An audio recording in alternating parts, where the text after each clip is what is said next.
It's the Morning Invasion with Dax and Steve-O. It's like my heart is trying to hug my brain. I never heard of it. Come on now. I suppose we should get going. Yeah!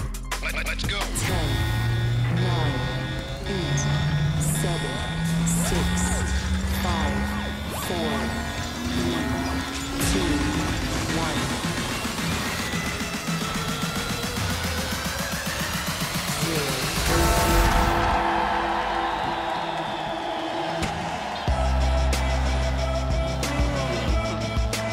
Oh boy, we are live from the Dreamstyle Remodeling Star 88 Studios. Welcome to the show, everybody. Dex and Steve-O. Can you hear me, Steve? Steve, are you there? Hello. Can you hear me? Can you hear me? I apologize. I'm going to be shouting more than normal. I'm old and went to a concert last night and blew my eardrums. Wow, you are old. I'm very old. Yeah, that's I need to stay on top of these concerts that come to town. When I saw that you and Chrissy were at the Fanagram show last night, I about lost my mind. That's like my wife's favorite band. So thanks for the invite, Chrissy. Yeah, cool. Thanks a lot. We bought the tickets in January. Bought the tickets You in probably January. even told me that you bought the tickets, and I just don't remember. Tycho and Fantagram. Now, for those that aren't familiar with the band, that's okay. However, lead singer Sarah, she happens to have a beau, a dude, a man. She has a bow and arrow? That rules this heart of mine for America. His name is Shaun White, and he was at our skate park yesterday. He was skating? He was skating at our skate park! On campus? Yes. Shaun White? I'm so mad. Olympic gold medalist? I'm so mad. Shaun White? I mean, I didn't miss the show. You sure it wasn't some guy named Shaun White? No. Shaun sure? White was on our campus yesterday, guys. Actually, I saw the picture. Skating at our skate park, and all of a sudden I just get like this text in all caps and a photo, and I'm losing my mind. No. And Steven Christian's going, dude, Shaun White is here. And I'm like, oh my gosh. Shaun White was here yesterday. We always miss all the We did miss it. great things. I was having Taco Tuesday day on a date with my bride before the big show. You know, you got to get them cheap tacos on Tuesdays in Albuquerque. Yeah, you know. No, it's a good show. Pretty good show. Shout out to Sister. Thank you. Yeah. Oh my gosh, every single song, man. Yeah, I'm a fan. I don't know. And Tycho opened, and they're like instrumental, vibey jam awesome sauce. Nice. It was good. I'd never seen a show there. It was at the State Fair. State Fairgrounds? Yeah, State Fairgrounds at Via Hispana. Yeah, I've never seen a show there either. I mean, outside at the fairgrounds, we used to have Edge Fest out there. Right. But this, I'd never, and there's like Modest Mouse. There's like, Dirty Heads, Slightly Stupid. I was going, what? They're bringing in real shows? Well, I got to start getting an alibi or something. We have new venues that I don't even know about. Meow Wolf is a venue. Wow. I was up there and Kimber was playing 2 nights ago, and I'm like, what is happening? Right? I mean, you think it'd be, with technology and social media and stuff, you think it'd be easier to find out when shows are coming than it was back in the day. Yeah. That's you know what, I don't know what it's like because I worked for the Edge for so long, so we were always constantly talking about shows. So I don't know what it's like to be on the outside like I am now. Yeah. Where you have to get an alibi or you have to actually go to the venue's website. Hey, I don't know if you know this, but 10th Avenue North is playing here in June. What? With Trip Lee and Sarah Reeves. Yeah. Shut up. And then Matt Maher is playing the next night. How did you know about that? Yeah, well, it's our show. Oh. Yeah. So. Yeah, shows come here on the Huge. Yeah. Okay. So, it's called Freedom Celebration. Freedom Celebration. You and I are co-hosting the Freedom they're going to allow us to do that or again? whatever it's Cool. called. Right on. What do we Celebration Invasion? What do we call that thing?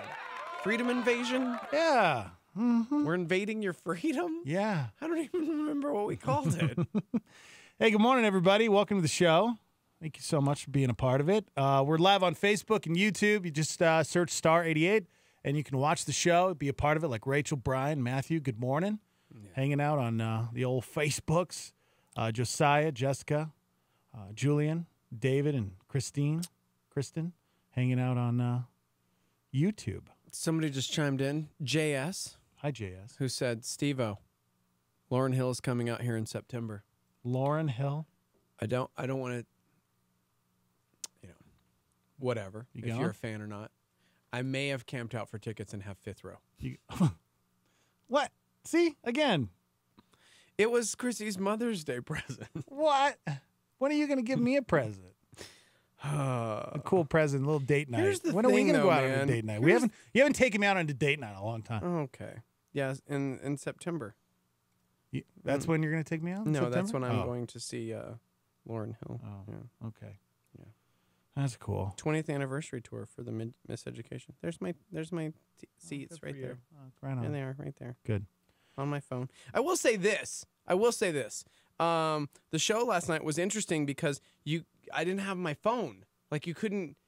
It was like old school. The state fairgrounds haven't caught up to that technology yet, I guess.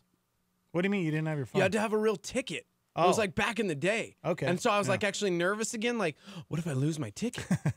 Because you couldn't just like show an app Yeah. or like have them scan your, like you Yeah. had a ticket. That's weird. That is weird.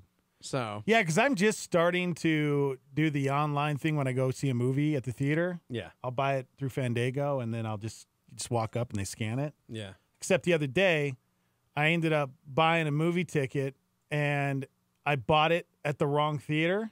So I showed up at the wrong theater, got my popcorn, my soda, and I'm just like, barely carry all my stuff. And then I'm like, take my phone out, and I'm like trying to scan it, but it's not scanning. And the guy goes, yeah, you bought this at Century? This is Regal. Oh, okay. Who does I did. Yeah. He's like, well, if you call right now. So I called, and of course, the movie had already started, the movie time, so I couldn't get a refund. So I had to buy another ticket. Oh my God. Well, I had all my popcorn and everything. I had like everything. What was I supposed to do? Just go home?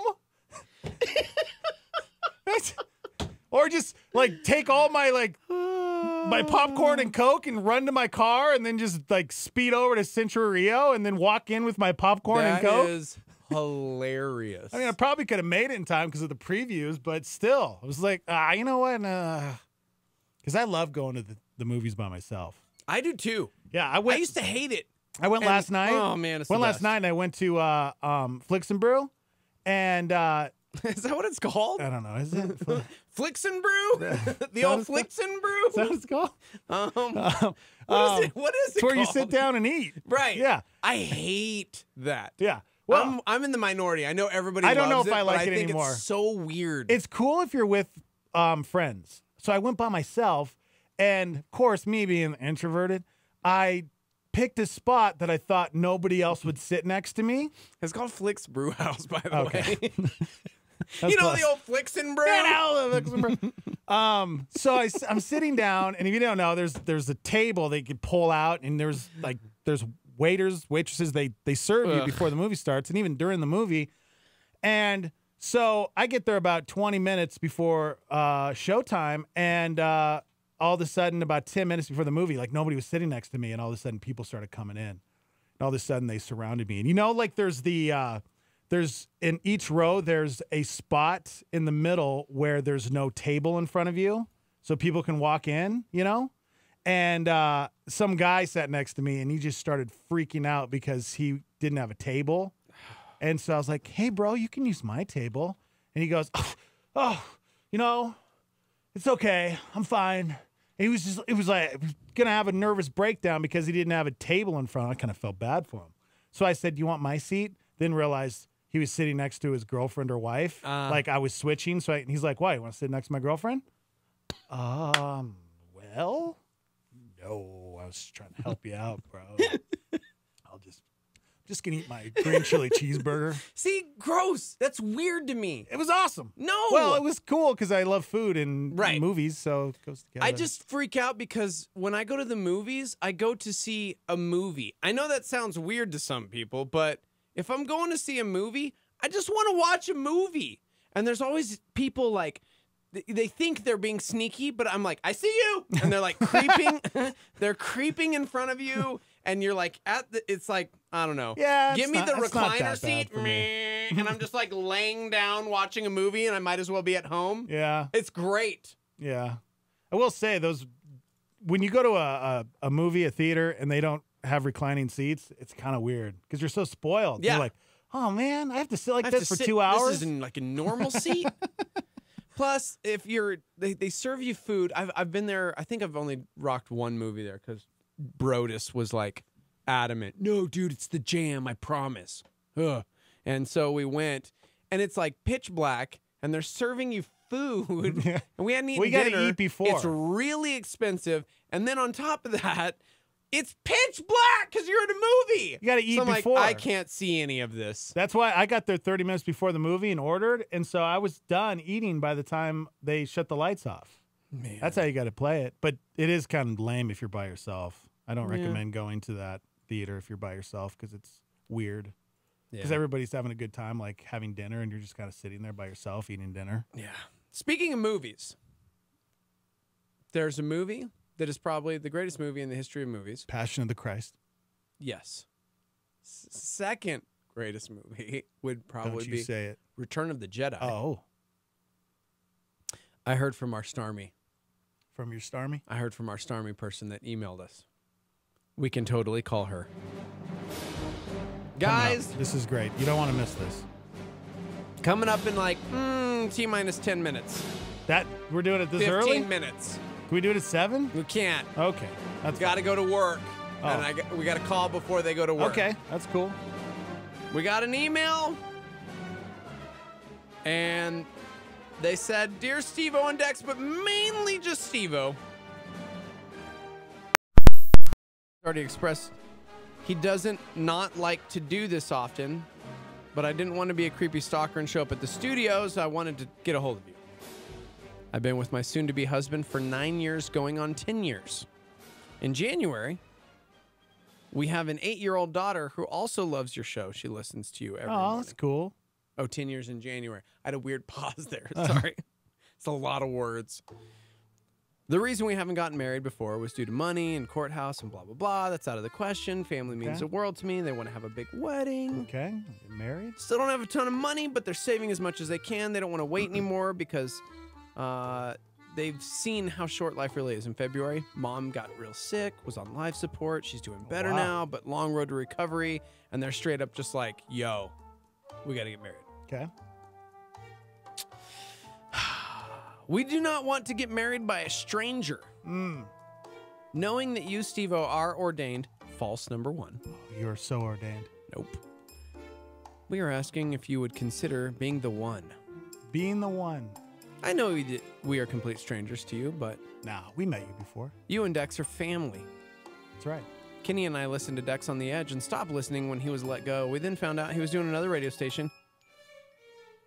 I wasn't sure due to us not being super religious, but instantly loved the show. Oh, see? People do love us. Steve-O, we have a lot in common. I'm a super overthinker. I don't have a dad. He passed away when I was a baby. And I am a huge Darth Vader fan. Oh, I am walking down the aisle to the Imperial March, and I would love it if you would dress as Darth Vader and marry us. yes, please. Let's do this. Somebody bring on the Darth Vader costume.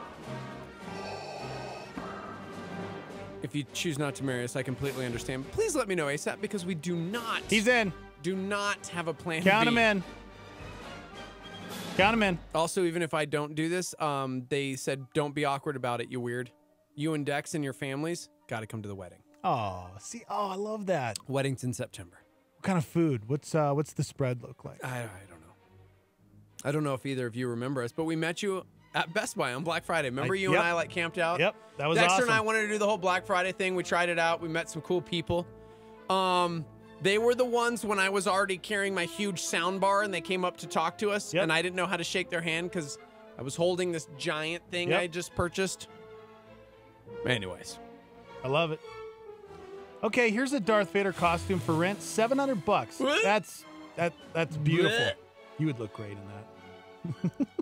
Guys, anybody have a Darth Vader costume? No, We really need that. I did not. Can we borrow it I if have anybody not has one? said You know yes. somebody? I said I'm yes. not, You're in. fact, You're in. yes yet. Yes, you are. One What? problem. I'm not, in fact, an It's ordained easy. minister. Ordained.com. I'm sure that exists. You could probably 5 minutes tops. By the powers invested in me by the internet and the force. That's the question. We were talking to Tam about this yesterday, and she said Her husband's a pastor. Yeah, she said that you could. Now we got to check on this, but you could actually you could officiate. Yeah. But then somebody has to be there to sign A real off. pastor has to sign Yeah. off on it. But And we I'm gotta like, check yeah, that. but what real pastor's going to do that? You know what I mean? Like, So do you have to be a pastor, or do you think you would be able to get ordained somehow? You know, we'll have to we have to check it out. But if let's say we could do that, I could do that, but to me, I'll talk to her. We're going to call her. Time out. should we? we're let's, gonna talk let's to her. call. Let's call. Oh, we're gonna call her yeah, now? let's call her now. 'cause, Okay. You know, I mean, All right. It's 5:05. Oh wait. Go ahead. This is great. If you're just joining us, Starmy members hit us up, sent an email, and they're getting married. They asked if Steve-O would marry them as Darth Vader. They're going to be walking down the aisle with the Imperial March theme song, and they want Steve-O to be Darth Vader and marry them. And yes, he's going to do it. Hello. Hello. Hi. Hello. Hello. Is this thing on? Hello. Welcome to the Hello. program. Hi. Good Is morning. this Sierra? This is her. I totally just said your name on the radio, and then I was like, "Wait, I'm not supposed. Am I supposed Oh. to say?" I just said your name You on the wanna be radio. I'm completely sorry. anonymous? Welcome to the show. You're not anonymous anymore. It's too late. Great. Just- now everybody knows. Thank Just you. blasted it on the. If you want to be your friend on Facebook, just look for Sierra. She's a Okay. Starmy member. All right. Huge fan. Oh, man. So this is great. I'm so glad that you hit us up. And yes, Steve-O will do it. okay, shut up. We have to talk. If he can actually do it and we get it approved by Calvary, no, then he's going to do it. Shut up. So, hi, how are you? I am good. How are you guys? Fantastic. You have to tell us and the Starmy, because you're live on the Morning Invasion, a little bit about your situation. I read the email for the most part on the radio. And so I understand you and I share a common love for the Dark Lord of the Sith. Oh, wow. Why the Dark Lord of the Sith as your wedding officiator? Why not? Okay, I mean, Okay. yeah. Yeah. I mean, that's normal. That's on me now. It's 'cause I'm completely like, normal. well, It's totally normal, right? Totally normal. Yeah. Totally. Yeah. so No, I mean, yeah. you know, weddings are just crazy serious, and we're totally not traditional, so Okay. love Darth Vader, so why not? Oh man. Are you guys planning on, wearing costumes as well, or you just want good Steve-O to question. dress as Darth Vader? That's a good question. Is this like a full-on No. theme? So we only wanted to have Steve-O marry us as Darth Vader, but we are walking in, or I'm walking into the Imperial March, and Yes. when we are done, we will also be walking out to the Star Wars theme. That's I pretty love cool. it. I love it. So great. Now, okay, if we make this happen, are you guys going to get the costume? Yeah, I don't have or- a Darth Vader costume. we have a huge I wouldn't even know where Starmy to- out there. I'm sure somebody out there knows somebody that maybe has That one. just has a Darth Vader costume or you just lying make around. one that You looks just really, make really, one? really dumb and stupid, and it Oh, would be no. even No, better. this is their wedding, bro. All you got to do is buy the mask, the helmet, No. and then No. wear black and a cape. That's pretty much all it you got has to to do. be full Darth Vader. Has to be full Darth Vader. Full Darth Vader. They Full want Darth the Vader. full Darth Vader. Okay. You yeah. don't even have to get the lightsaber. We have the lightsaber, so you don't have to worry about that. Okay. All right. So problem number one is I am not, in fact, an ordained minister of any kind. So that's the first problem. Is I've had a few friends ask me this before, like, dude, will you officiate our wedding? Yeah. We think it would be amazing, and I've never done it because I'm not actually officially legit in those terms. So that's the first issue. Just found Okay. a costume. That And is it's not that hard, but yeah. But here's the thing, and I don't mean to Jesus juke the situation, But because I have had some really good friends ask me in the past, like, hey, would you marry us? And I never have, because they're like, dude, just go online, get the quick ordination or whatever. But like, so I've been married 15 years, and marriage is the most rewarding and yet most challenging relationship in my life. And it's something that is like so serious that I would feel like I was doing a disservice to the sanctity of marriage by just going on the internet and getting that. Does that make sense? Yeah, I get it. Yeah. I kind of had questions about it too, so I 100% get it. Yeah, because it's like, I don't know. I think sometimes, and I'm not saying you are, because you're definitely not. You wrote me a novel, and you have put a lot of thought into it. So definitely not saying you in this situation, but I do think that a lot of times people just flippantly will make decisions about their marriage or their wedding or whatever, and not really put a whole lot of thought and into the fact that it's like a permanent thing, that this is a covenant, that like this vow like means something. So yeah, I'm sure if we've been together 10 years and an 8-year-old daughter, I think we will be just fine. Well, if Steve won't do it, then I'll do it. So you're covered. That's awesome. That would be awesome. If he doesn't, Dex, you totally have to. He's like 5'9", though. Do you really want a 5'9" Darth Vader? I mean, it's not very menacing. We're the same height. What are you talking about? Yeah, I mean, ish. We're the exact same height. I think I'm taller than you. Yeah, my shoes are off, and I'm still like... You're on a mat. Yeah, that's true. It's like having shoes on. But I'll definitely, no matter what, I think both of us can probably say that we'll be there no matter what. 100% we will be at the wedding regardless. That'll be cool. We got to figure some things out. Yeah. So of all of the Star Wars characters, why Darth Vader? Don't you give me the why not. I want to know. This is more important than a why not. You owe the Starmy this. You want to get married and you want Darth Vader to officiate that. The story of redemption from Darth Vader. Oh, see? Dang it! You just had to tug on that heartstring. He's not bad. Everybody perceives him as a bad person, and he is not a bad person. He's perceived the wrong way. Yeah. Yep. He's so misunderstood. That's why Return of the Jedi is the best. That's why Jedi is the best, and not, in fact, Empire. That's so Wait, true. what's your favorite Star Wars movie? Oh. You're going to say Empire. Oh, gosh. Force Awakens. Okay, well, can't do it now. No. It's the Empire. Not the Force Awakens. Yeah, okay. Well, that's my favorite. Empire's good, but it's incomplete. Because you just have mean, evil Darth Vader. You don't get the redemption story until Return of the Jedi. Luke Skywalker becomes a Jedi Master, fulfills his destiny. Okay. His father finds redemption and comes back to the truth and the light. Do you know Steve-O has a Darth Vader tattoo on his chest? Okay. I do know that. Isn't that crazy? Oh, he's born to do this. Oh, okay. I wasn't born with a Darth Vader It's a tattoo on my sign. chest. It's his duty as his a duty. Darth Vader. That's right. Oh, man. Okay, well, we're gonna find out. We're gonna talk to some pastors here, and we're gonna see if we can. What make if it happen. Yoda's the ring bearer? Because it's always like a little kid. Can we have like Yoda or maybe an Ewok? Like, no, that's a Jawa. Sorry. Like you have little like Jawas and Ewoks. All the little people, not little people, like children. Right. Yeah. Gosh. Okay. All right. Sierra, I promise we will get back to you ASAP because you don't have a plan B. When is it that you guys want to get married? September. Oh, we got time. We got time. We got a little bit of time. We got time. Not that much time when you're planning a wedding. I've already found some pretty cheap Darth Vader costumes that look really good, so that's not going to be a problem. Yeah. All right? All right. Okay.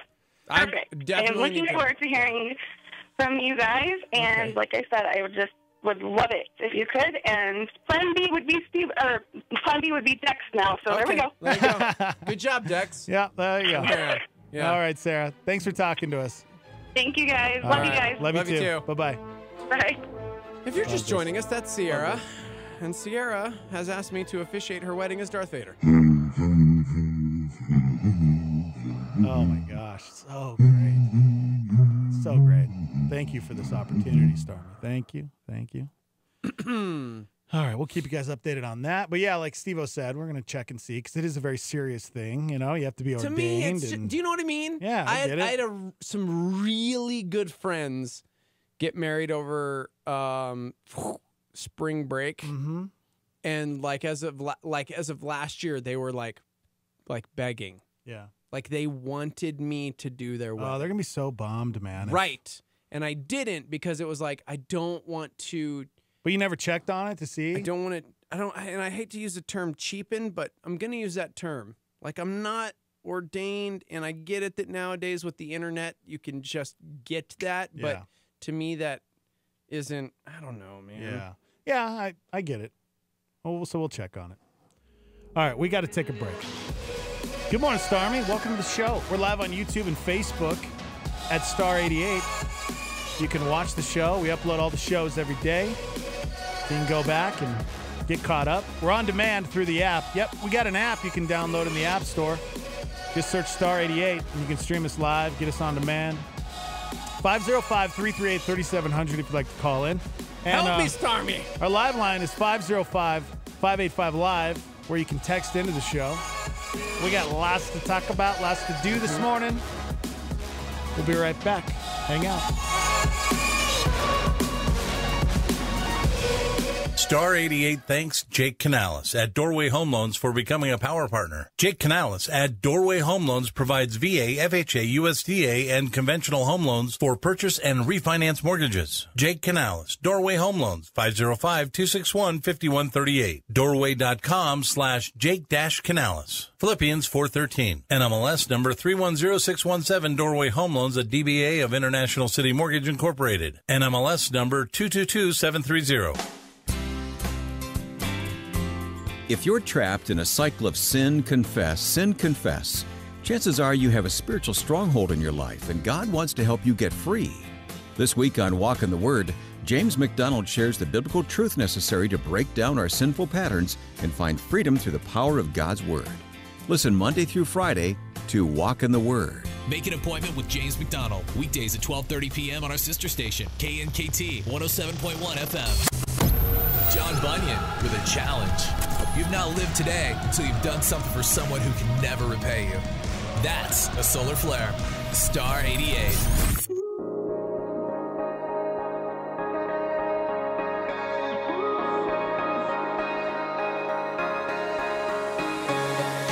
Sometimes you wonder if you got it, wonder if you got it in you. Some days looking for the reason why. Feels like standing on a runway, standing out on a runway lately, watching everybody else fly by. See that wildfire in your eyes, keep on burning, keep that dream alive. Can't let go of what you got inside. Maybe it's crazy, maybe it's meant to be. Who says you gotta have it all figured out? Who says you'll never feel alone in the crowd? Who says you gotta be like everyone else? Who says? Who says? Who says?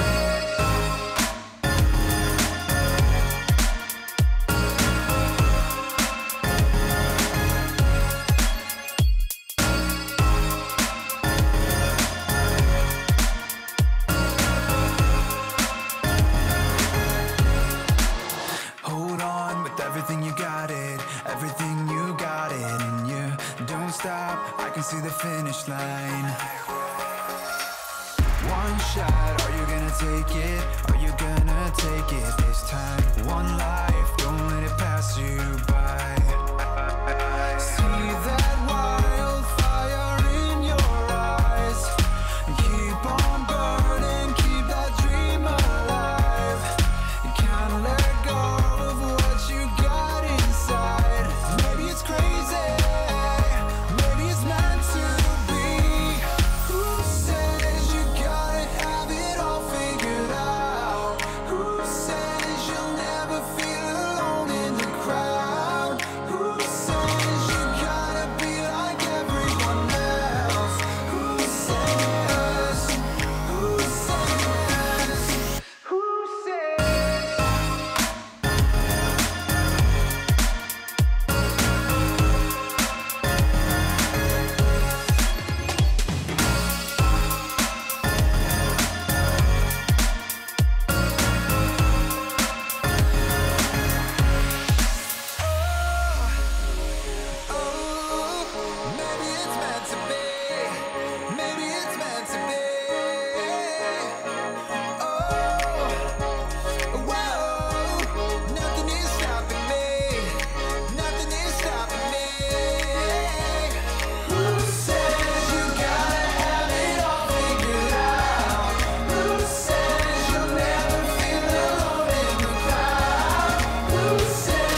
Jesus is our king, but do you treat him like royalty? Here's Tim Keller on a Star 88 PowerPoint. Christians have been part, historically, of trying to topple tyrants and kings and put in place democracy. But the question that comes up is, in spite of that, why this fascination with kings?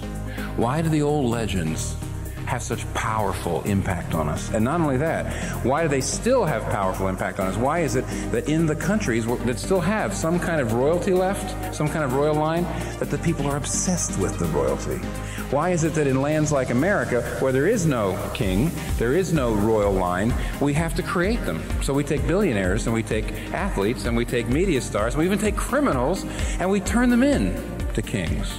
We crown them. They hold court. We adore them.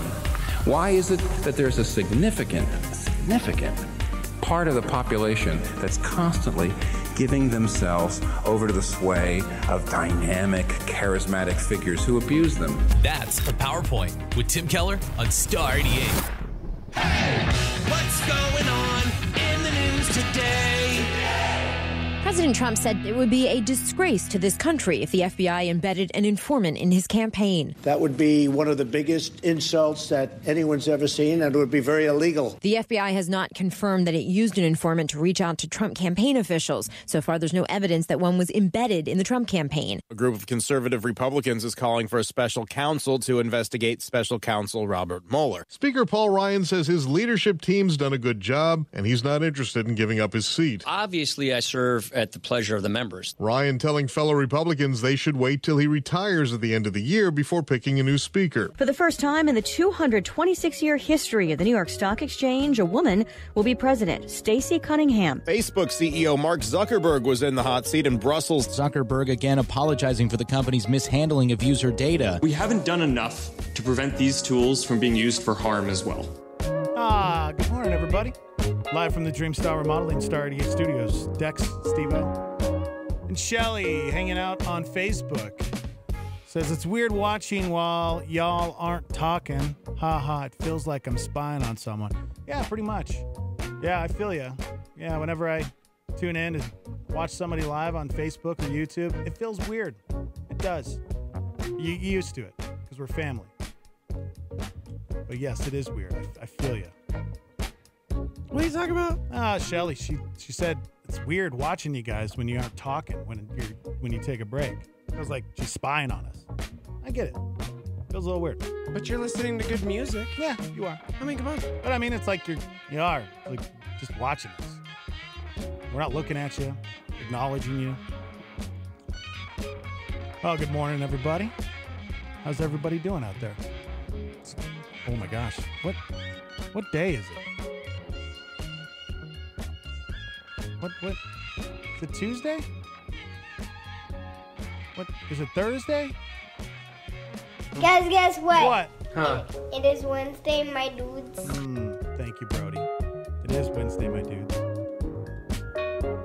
It wouldn't be a Wednesday without... Good news, ladies and gentlemen. Good news is good news, and the good news is... I've got good news and good news. Pretty good. Put some good in your morning. Good news, there's a monkey jumping on houses in the neighborhood. Here's one of those stories that reminds us not all teenagers are phone-addicted zombies who just scroll Instagram all day. A woman in a wheelchair was waiting for a bus in Houston recently. She was sitting out in the hot sun with no shade. But luckily, a kid named Lewis Jordan was picking his mom up from work nearby, and when he saw the woman, he realized she was baking out there. She was getting cooked. So this young man grabbed an umbrella from his car, walked over, and held it over her until her ride came. Okay. And now a photo is going viral. Check this out. He's holding the umbrella over this woman in the wheelchair, and a police officer comes over. Looks like he's about ready to tase this young man. Let's get back to the story. No, Let's get back to the story. She had to wait, apparently this woman in the wheelchair had to wait for a special van that had a wheelchair lift. Ended up taking almost 2 hours to get there. But Lewis stuck around the entire time. Had a beautiful conversation. And he just kept holding the umbrella. Apparently, he's seen her sitting out there again since then. And every time he does, he grabs his umbrella and helps her out again. This is That's crazy cool. It's beautiful. I think somebody should make a device where, like, she has the umbrella attached to her wheelchair and she can hit a button. And it's like, it's like an antenna that goes up. And Inspector Gadget. How cool would that be? That can't be hard. No, that can't be hard to do, right? Just mount an antenna, but it's an umbrella. Come on, man. You got to help this guy out. There's got to be something like that out there, right? But how remarkable is that? It's pretty incredible. This young man sees somebody in need and actually does something and continues to do it every day. Yeah. There's nothing worse than baking in the sun. There's nothing worse. Right. It's awful. Today, Starmy, look around. Keep your eyes open. Look for somebody in need. How can you help somebody today? Maybe it's just simple. We say it's holding the door for somebody. Maybe it's just a smile. Maybe it's saying something nice. Maybe it's paying for someone's food. Who knows, man? Maybe it's helping somebody out with their groceries or whatever. You know when you need to help out. Mm-hmm. Shout out to Lewis, man. You're a good man. You're a good American right there. That's pretty incredible. I wish there was more on the cop because the cop is like totally coming over and he's like, "What are you doing, man?" Why you gotta assume? Why? What if you just went over there to see like how they were doing? Yeah, just checking. Like, hey, maybe you he was good? just checking. I don't know. Ma'am, are you okay? Yeah. Do you want this young man to hold this umbrella? Would you like me to ask him to leave? Why would they say that? I He's don't know. holding an umbrella for her. I don't know, man. I just see too many bad things out there sometimes. You do. And, I just sometimes think the worst and that's what stinks. Is you automatically kind of think the worst in situations sometimes. When something good is happening, you just kind of think the worst. It's like that time I tried to help that blind man in the bathroom.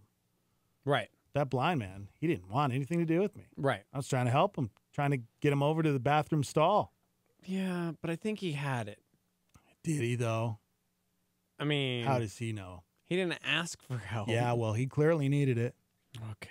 Clearly. I was trying to help somebody. This was a while back. Some lady, she was loading up her car with groceries, and she had some pretty heavy things, and I walked over. I'm like, "Hey, can I help you, ma'am?" And she's like, "No, thank you. I have it under control." Okay. Man, I think she judged me. She took one look at me and said, "This man wants to rob me." Okay. Mm-hmm. Yep. Pretty sure. Pretty sure.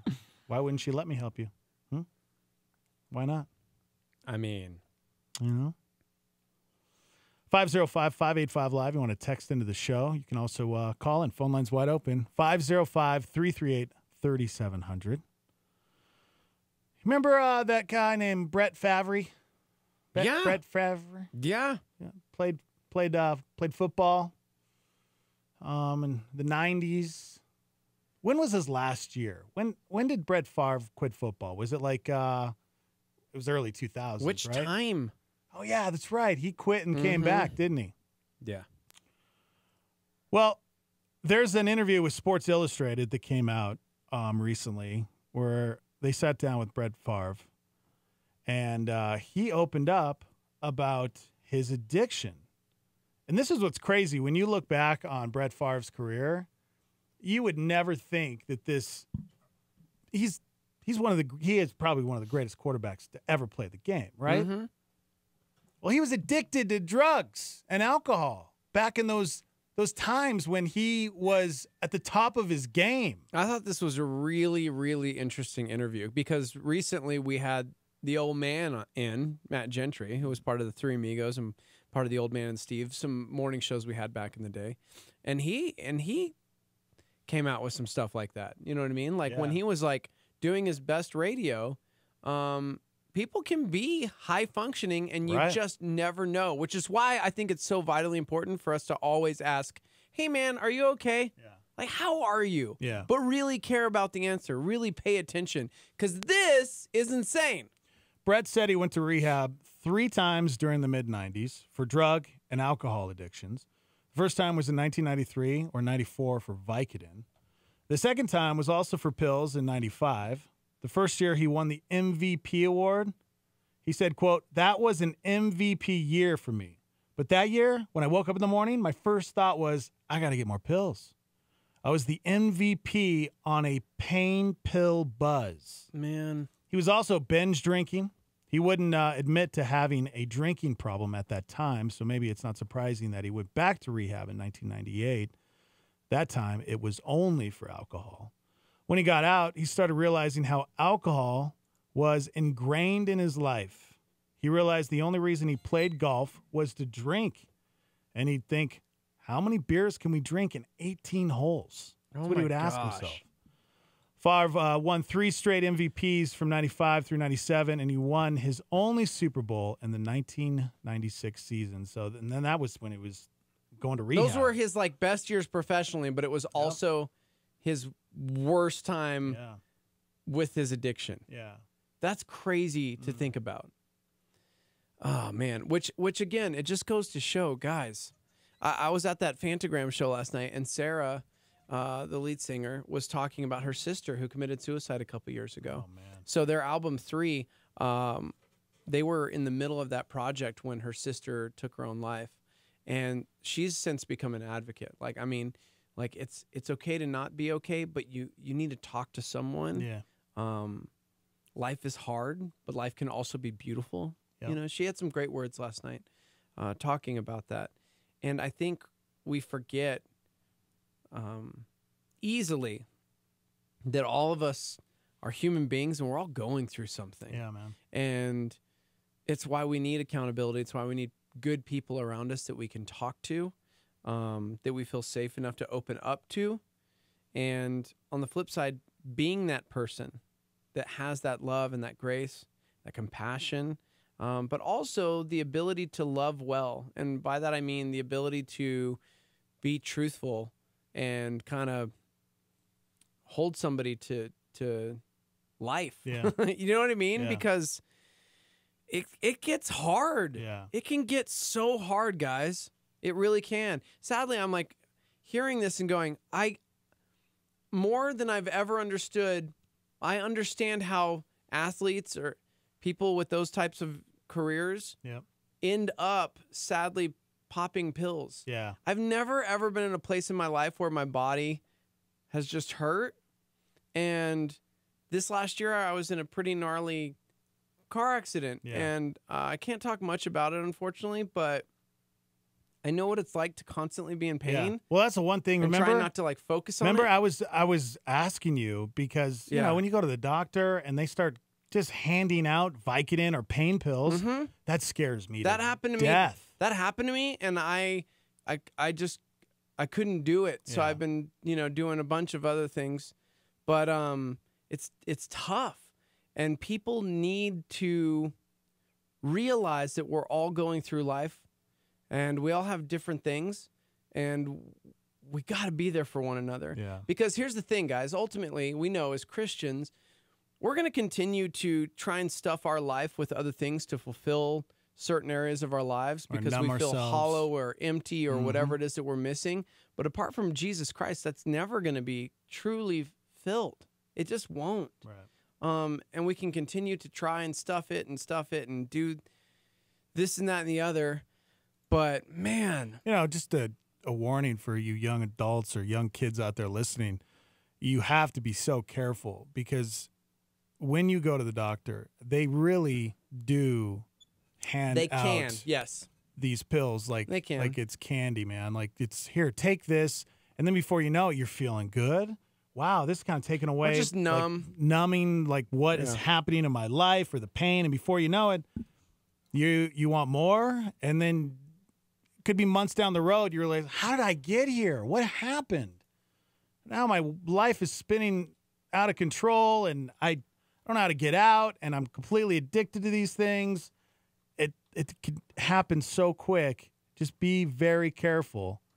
Because because you see that a lot, especially with athletes, man. You know, you got a lot of these athletes that have brain injuries that get concussions and CTE, and they're studying a lot of what's happening. You see a lot of these athletes that are committing suicide or doing horrendous things because brain injuries.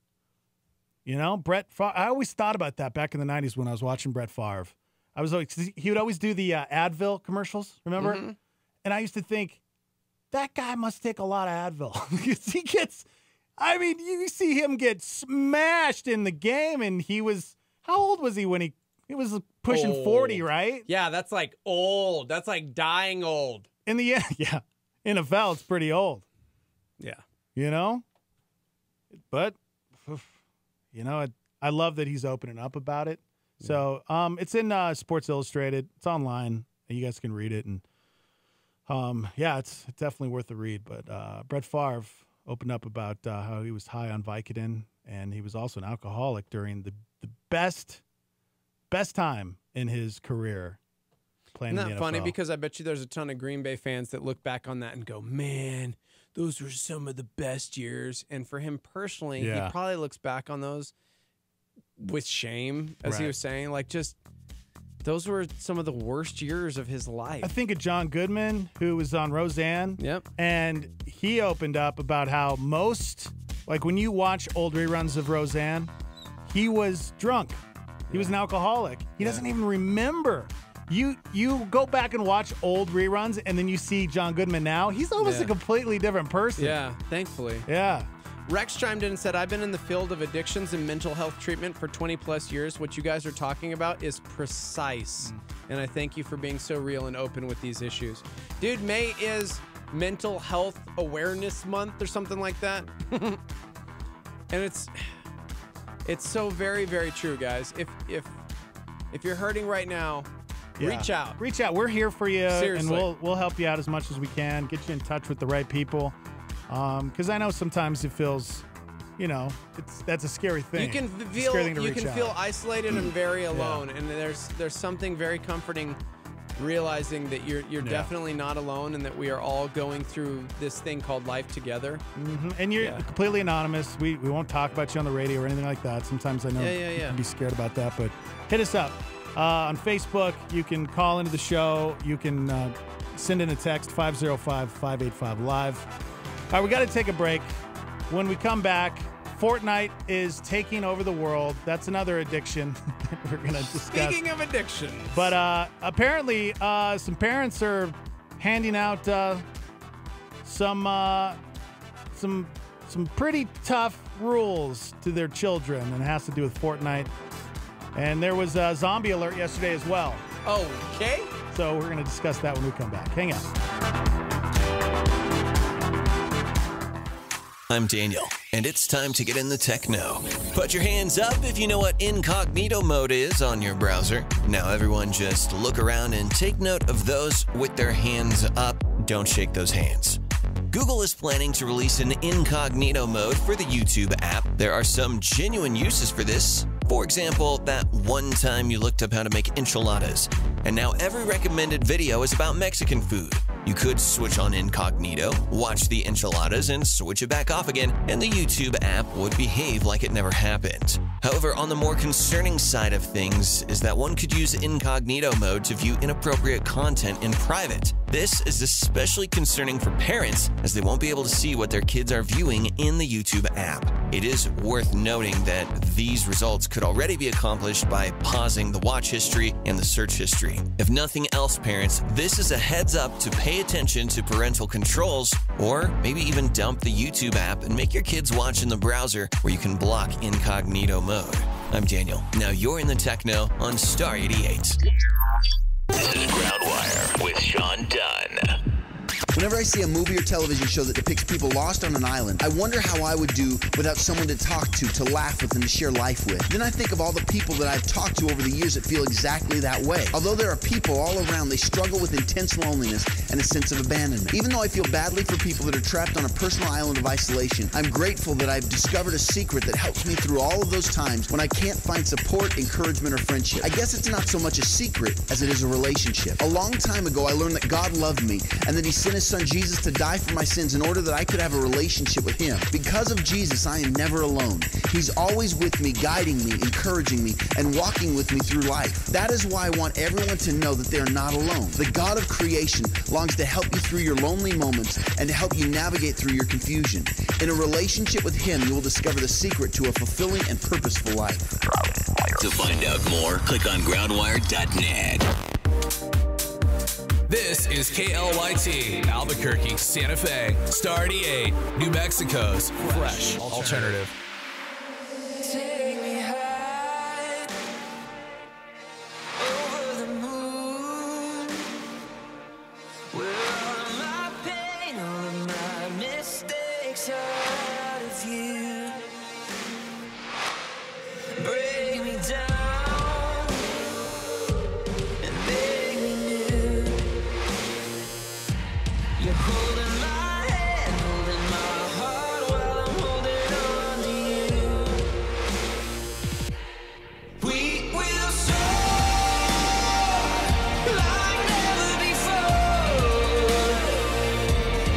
We will shine, light up the sky.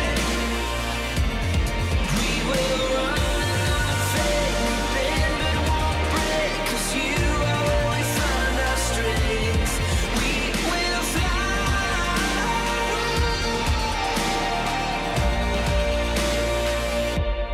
Take me high.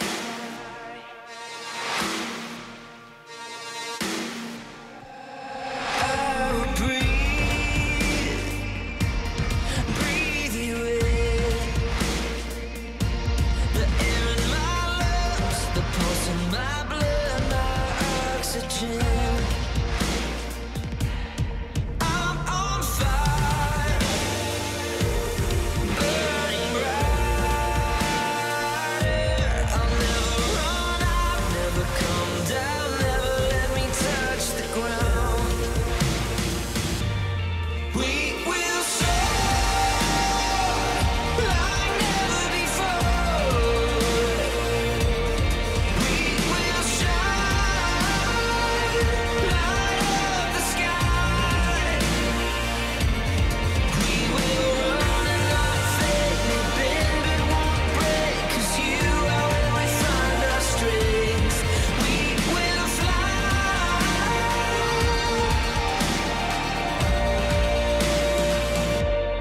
Take me high.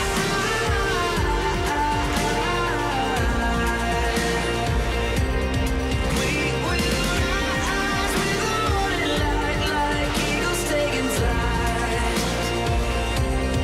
Take me high.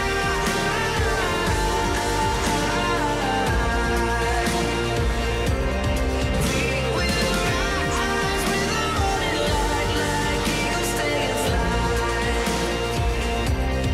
We will soar like never before. We will shine, light up the sky.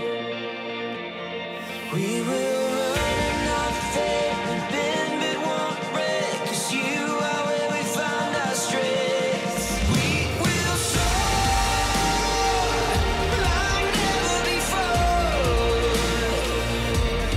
We will shine, light up the sky. We will run and not fade, we bend but won't break, 'cause you are where we find our strength. We will fly.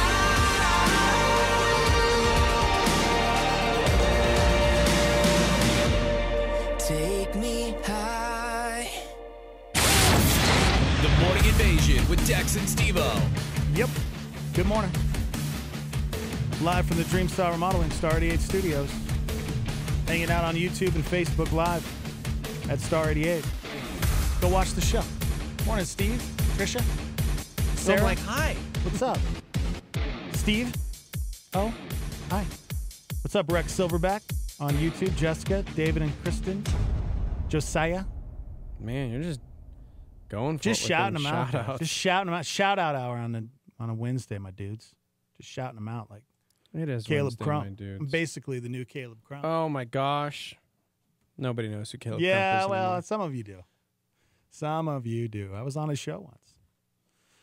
505-338-3700 if you would like to chime in, and you can text into the show. 505-585-5483. Also, phone lines are wide open. 505-338-3700. Shout out to you guys yesterday. You guys, I loved the calls. We had so many calls. Feel free to call us anytime to chime in. We'd rather have that because it's just more personal. You know what I'm saying? Yeah. Let's talk about parenting. A lot of parents out there in the Starmie. I think there's nothing more frustrating than seeing a kid that's out of control and a parent doesn't step in and discipline. It's so frustrating. Yeah. Because I think that can be part of the problem why our country is in a mess right now, because we're not disciplining our kids, man, and they're growing up entitled brats. And I love this because this is how we have to think as a parent. We have to find what our kids are into. Like what because every kid's different. We always talk about this. You discipline every kid differently, right? Because sometimes one way you discipline a kid might not work. Might work with the other one, doesn't work with the other one. I found if you can find that one thing that they truly love in their life and you take it away. Okay. Oh, boy. That could change everything. That's why I love this, because according to a new survey, parents are now weaponizing Fortnite. Yep. They are taking away Fortnite privileges. Yep. Almost 2 out of 3 moms say they've threatened to ban their kid from playing Fortnite as a punishment. Now, that to me, okay, threatened, that's another thing. How many threats does it take to get to the center of a Tootsie Pop? How many, Steve-O? Billion. No. 1. 2. 3. Is it on the third? Is that the third one? Yes. Yeah, the third one. 3. That's my rule, guys. But there's those parents out there, they just sit there and they threaten. Okay, do it again. Ugh. And then they do it, and then See what happens. One more time. You got to follow through, man. One time, boom. Yeah. You take it away. One time. I learned that from Wyclef. Take away that Fortnite, man. Is it sad that I mean, that's for real. That is like the number one. I've already had to sit the Jeter boys down and go, yo, listen. Y'all are like right here, man. It's like Chrissy and I had to sit down and have a conversation, and I was like seriously going, I think we should take it away forever. Forever? Yeah. Forever? Yeah. Why can't they earn Not it ban back? video games, because they play all other video games just whatever. MLB The Show, whatever they want to play, like totally cool. Fortnite is like this weird world they escape to, Ready Player One style, where it's like 5 minutes, guys, and they're just like. It takes 5 minutes just to log on Yeah, and play. thanks, Jack. Wow. Shut up. I'm I sorry. don't care. Wow. I said turn it off. Whoa. I can't just turn it off. There's only 6 of us left. I'm going to win. And I'm like, you're about to lose at the game of life. Because I am going to throw that controller out the window. I've seen that in action at the Jeter household. Man, this guy's strict. This guy. Strict? He's pretty strict. Okay, bro. If you He's tell pretty your strict. kid dinner's in 15 minutes, so let's work on our time management. If you know dinner's in 15 minutes, don't start another match, mister. There's 27 of us left. I will fight you to the That's doom. true. Yeah, if it's that situation where you've told them like, "Hey, dinner." Yeah, I get it. I totally get it. But forever? That's whoa. Okay. Yeah. The survey also found 7% of parents have wound up with a massive bill from their kids' in-game purchases. So this was a few weeks ago. Get a text and found out that Landon had spent $40 on Fortnite. He wanted to upgrade some gear, and do they not have like a parental setting that? Yeah, okay. Apparently not. Yeah, he upgraded that, and of course he was. I didn't know. I swear I didn't mean to, and it was like, okay, well, guess what? Now you're gonna have to pay me back. So listen. Oh my God! See, and this is a problem. This is why you want to ban this forever. Because Violet just chimed in and said, "Oh my goodness, that's my husband." Oh yeah. Not child, husband. So can you hand out punishments for spouses? You should. It's called, hey, grown man, get off the stupid video game. Yeah, I'm saying this. That game, in particular, Fortnite, it's like, what I want to know, I get the appeal, the idea. It's like it's a beautiful run game. And gun it's beautiful. / Minecraft. You're building forts, you know what I mean? Whatever. I played it a couple times and I was like, okay. I don't get it. Like, because you just keep doing the same thing over and over. Yeah, but it's all about winning, man. It's all about being that last one. My kids have winning won that solo match. They've won so many times at this point. I'm like, well, then why does it even matter?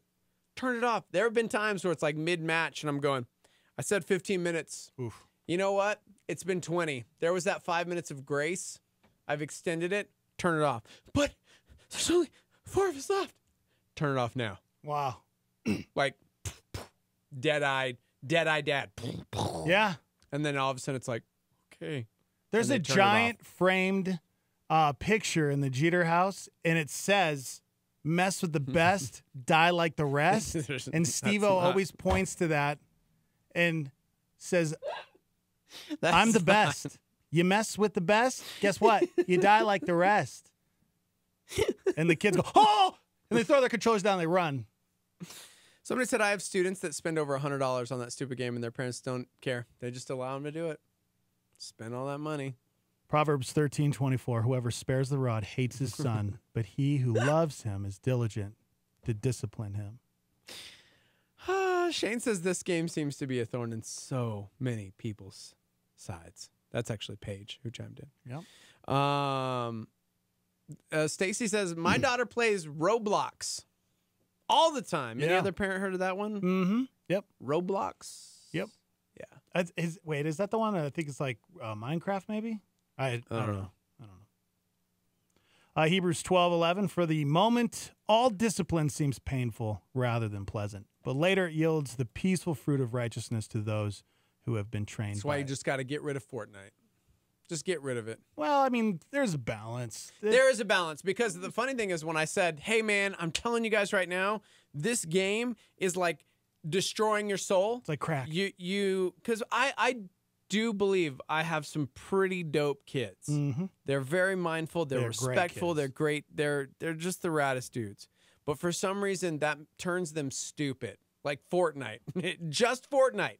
No other video game. Well, they just get consumed by it. They're like It's all they can headsets, and they're just like in on. this world, and it's like Ready Player One style. So I'm like, hey, man, if y'all can't figure out a way to listen and obey in this little Fortnite world, that's going away forever. And since then, like half the time I go in there and they're like playing MLB The Show or Madden or something, because they're just like, we don't have enough time. And I'm like, and there you go. Enjoy your Fortnite. And then Dad leaves the room and they switch back to Fortnite. Is he gone? He's gone. So disciplined. Yeah, you can't fool the fooler, man. Yeah, I right? was that kid. I'm like, you'll never fool me. Yeah, we're talking about how, according to the survey, a lot of parents, they're taking away the Fortnite privileges. And they're saying this is an incredibly powerful parenting tool. This is, you got to find that one thing in each kid's life that they love to do and take it away, man. If they're not going to listen, they're going to disrespect you. You take it away. Maybe it's for a day. Maybe it's for a couple hours. I don't know. Maybe it's for a week. Or you decide. Or you instill in them the fact that if they're not first, they're last. Make them constantly be number one, because Fortnite just announced that they're adding $100 million, yes, $100 million as a prize pool for the competition. Wow. Are you serious? Yeah, I'm calling Jack right now. Can we call my son? Just tell him to get on there right now and brush up on those skills. I've ruined him. Yeah. I told him to get off. I didn't know. No, I know. You know what? It's one thing that I struggle with as a parent because my oldest son, Caleb, is a gamer. And he, at one point, he was playing, I can't remember, it was some online game. And he and his friends were top in the world. Like they were just slaying people every day. Yeah. And I threw down as a parent and was like, dude, sorry, you only get a certain amount, get off. Yeah, apparently I probably shouldn't have done that. He'd be making probably thousands, hundreds of thousands of dollars if I wasn't a good parent. And I struggle with that because then I'm like, what? I think I messed up as a parent. No. Could have been No. paying the mortgage. Okay. Bills. Somebody just chimed in and said I get mad at my sister because she lets her 14-year-old play this game all day long. When he's with me, he gets 2 matches and he's done. I tell him, let's go play basketball. Let's go outside. Let's exercise. Yeah, that's I good. love that. That's good. Yeah, I do. I definitely am not in that weird corner where it's like video games are from Satan and they're rotting your brain, because I have seen some positives with them. Like, truly. Because they as much as people think they like melt your brain, there's some really good hand-eye coordination stuff going on there. There's some things that like problem-solving skills. So not all video games are evil. Well, this is a real question I have for you. But I do think time management is important. Do you think, okay, because now there is kids, adults making stupid money. Oh, I mean, we're talking millions of dollars from being good at playing video games. Right. And there's a lot of kids that are doing it. Right. Let's say your kid was one of those that was the best and was getting sponsored and was making thousands of dollars. How do you manage that as a parent? Well, it's tough because somebody just chimed in and said that, I mean, it's like cyclical, because when I was in high school, people wasted all of their life on Halo. This is pretty much the same. And there were those dudes that were like so good at Halo. I remember one year I actually covered the World Cyber Games in Seattle. It's basically the Olympics of video games. And I was out there and I covering it and interviewing some people and watching. But then it's like, hey, man, when this video game has hit the end of its life cycle, what skill do you have? Like, what are you going to do? So it's like, yeah, they can make money playing this game, but how long is that going to last? But what if they are at the top, right? Yeah. Like there's some kids that are just stupid good at it. Yeah. And maybe what if that's their life path? Because that's a career now. It really is. A career Isn't that can crazy? be a YouTube star. I play video games and make ridiculous amounts of money. It's an 8 hour, 7 days a week for a lot of these players out there. And they're sponsored and get sometimes millions of dollars. Yeah. So how do you manage that if one of your kids is 13, 14 years old and happens to be the best Fortnite player in the world? Yep. I mean, yeah. Well, what about Stacy? There needs to be a limit for sure. Yeah, whatever. When that check starts coming in, $5,000 check comes in. Okay, you know what? How do you manage that? You know what, Jeter boys, call me when you're making that cash. Yeah, okay? Then it changes. Because that's the making excuse, that cash. right? Like, Well, dude, no, I'm trying to get that money. Dad, I'm just trying to get that money. No, you're not. You're just being lazy and playing video games. But I don't know, man. Is it laziness because you're really somebody using said, your brain? Dude, straight up, Dex, they have competitive college teams. You can now earn scholarships off of video games. Yeah. It's a different world, man. It's a different world than it was when we were growing up. This is great. It is. It really is. But I still I'm one of those think- guys who okay. watches Fortnite just for the fun of it. Like, I watch other people play it. Like it's a TV show. Right. It's so weird. No, I know. I know a lot of people like you. They just watch YouTube videos of other people living life. Yep. Mm-hmm. And people are making a living off of it. So. They really do. Multiple people chiming in. Scholarships for gamers now. Mm-hmm. So. Yep. So there you go. Just, I don't know. That's just. The chances of your child becoming one of those, I'm sure it's like becoming an NBA star. I was just about to say, but that's like anything else, because Luke Jeter right now, 12 years old, baseball is his world. Mm-hmm. I mean, that's all he's going to do with his whole life.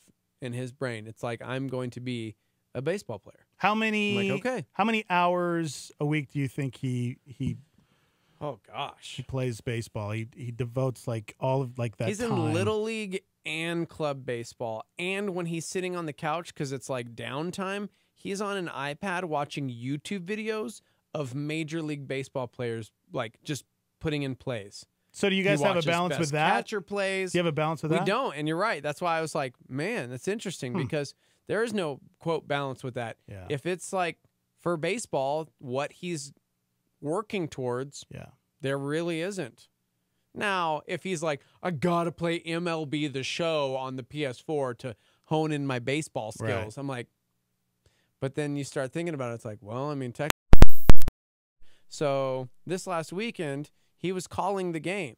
Like, he was calling pitches for the pitcher. And so... I mean, this is tough because when you think of baseball, you think of outdoor activities. You want your kids to be involved in those things, right? You want them to be out of the house and working out and doing things. But what about video games? If that's something like, what if your kid wants to be a professional gamer when he grows up and he wants to devote time and he's good? How do you... Because it's changed. The world has changed. No, I know. That's why I'm like, I don't know. You're a hypocrite. You know that? No, I'm not, because my kids have never come up to me and like if I've ever said, hey, man, what do you want to do with your life? And they turned to me and said, I want to be the #1 Fortnite player in the world. I'd be like, okay, well, how are you going to get there? Let's get a plan. Let's get a plan. How many hours are you going to devote every day to become #1, all right? Probably did the same thing with baseball. It's like, all right, how many hours are you going to devote? Like, are you going to go batting cages? Somebody said there's a difference between being active and sitting on a couch, though, for hours on end. But... No buts. You need to be active. Like, you need to get out and do something. I get it. There's like those kids in Japan where it's like they played for 23 hours straight, brain aneurysm, dead. Blood clot. Gone. Yeah. And I'm like, okay. Now somebody's going to fire back with like how somebody died in sports, but yeah, let's talk about football, huh? No, you're right though. This is an interesting conversation, and it reminds me a lot of times of the church.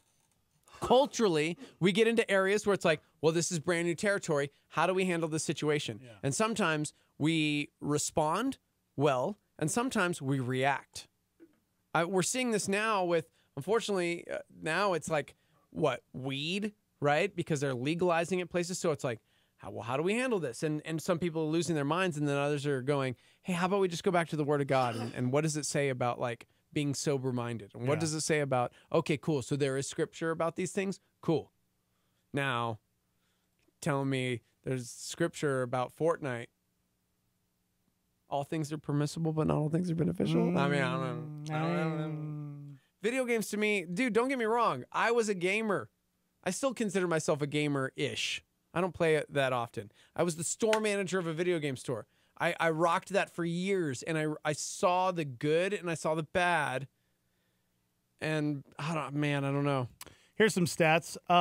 They say about 40 million players worldwide as far as online with Fortnite. British children as young as 8 are playing the game for more than 13 hours every week. But a study of 158 parents of Fortnite-loving kids show 54% are concerned about the negative effects of the game. The average family polled endures 11 arguments a month because kids want to spend longer playing. Sound familiar, parents? Right, and there's some people are chiming in with some really good points. Okay, being active is important, but think about musicians. They sit in one place for hours and hours on end, practicing their skill, and we've seen that's worth it. How about academics? Right. Somebody said, what if your son came back and said he wanted to be a scientist? Because Luke, they both go to the Albuquerque Institute of Math and Science, and Luke really has that like engineer type brain. He loves research. He loves the whys of everything. And I think that's also why he likes being a catcher, because he's involved in every play and he can survey the field and understand situations. And so, what if it's being a chess player? They want to be the best chess player, and you're sitting down playing chess all the time. Jack was on. He rocked a chess tournament this last year, and I was watching that. And it's What's the difference between sitting down playing a video game? No, I know. Playing You're chess? making some really good points. Yeah, right? Parents are like, gosh, oh. Good morning. Welcome to the show. Good morning. Welcome to the show. Hey, so back in the day... Yeah, tell us, Bill, what it was like. Go ahead, caller. Yeah. Seriously, there was balance in my life back in the day. There was this thing called an arcade, and I would have to walk to the arcade without my dad knowing. We would have over 11 arguments a month about where my money went. And I was going to the arcade before there were video games. It was pinball. I mean, that's how old I am. The thing is that I did have balance because I got my exercise walking to the arcade and standing there and playing pinball.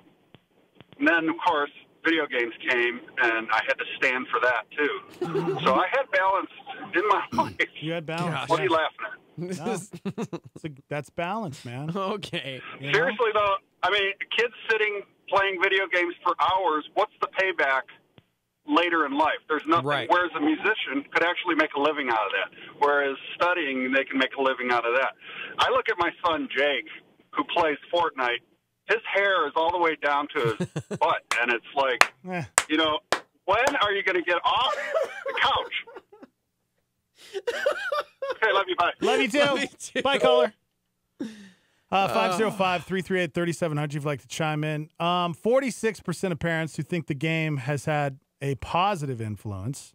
That's 46%. 52% like the fact their kids have made new friends online. Yeah. And 31% think they've become more confident since playing. I will say that the Cheetah Boys have like a crew, right? Like their little Fortnite circle, and it's a lot of the dudes that Luke plays baseball with, or friends from school. Same with Lando. And and so I've seen that aspect of it. So they're like getting to interact and hang out, and somebody else chimed in with the fact that video games can lead to a successful career with military drones as well.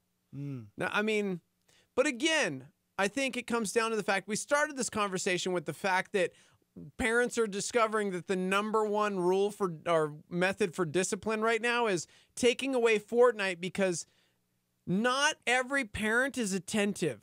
Not every parent cares for their child's well-being or their future, and so they stash them in front of a video game console, and so they're not thinking like, oh, my kid's going to be a successful gamer someday, or he's going to use this for critical thinking, or military drones, or whatever it is.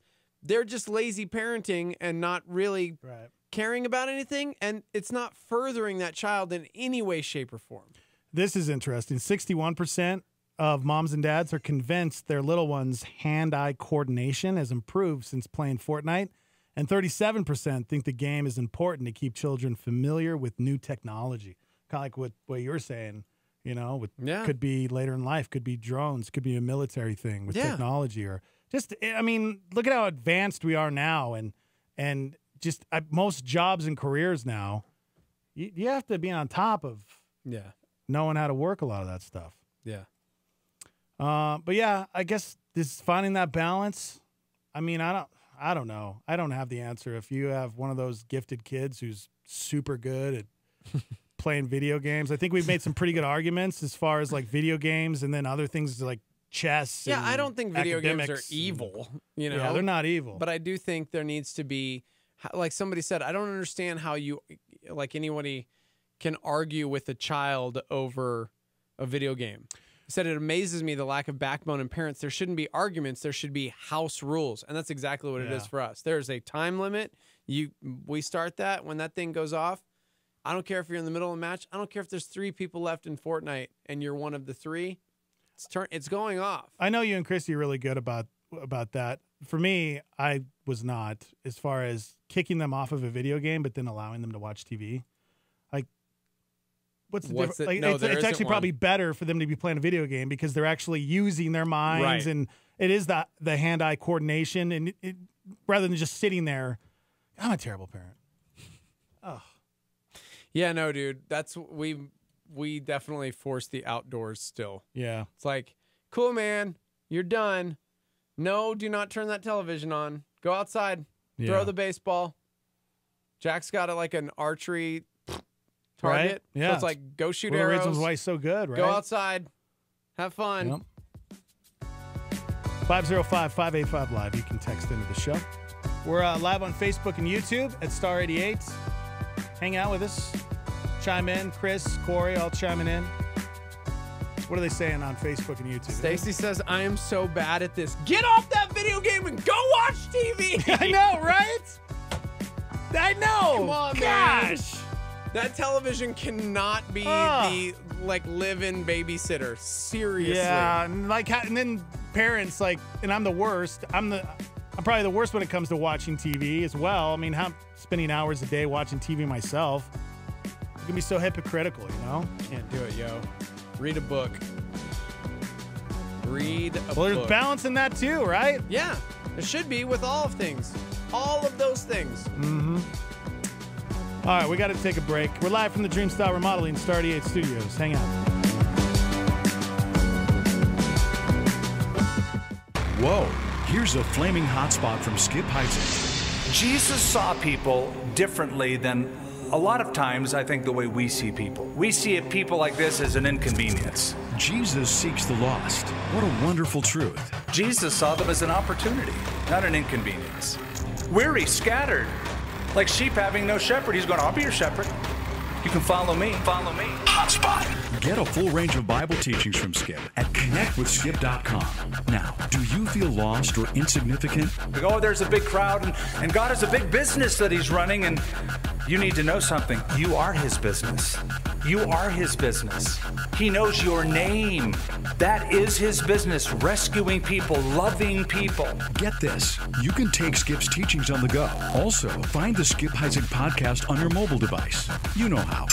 When we see God doing his business, it's our business to rejoice over just one. Hotspot. A solar flare. We are not made for the mountains, for the sunrises, or for the other beautiful attractions in life. Those are simply intended to be moments of inspiration. We are made for the valley and the ordinary things of life. And that is where we have to prove our stamina and strength. Oswald Chambers said that on Star 88.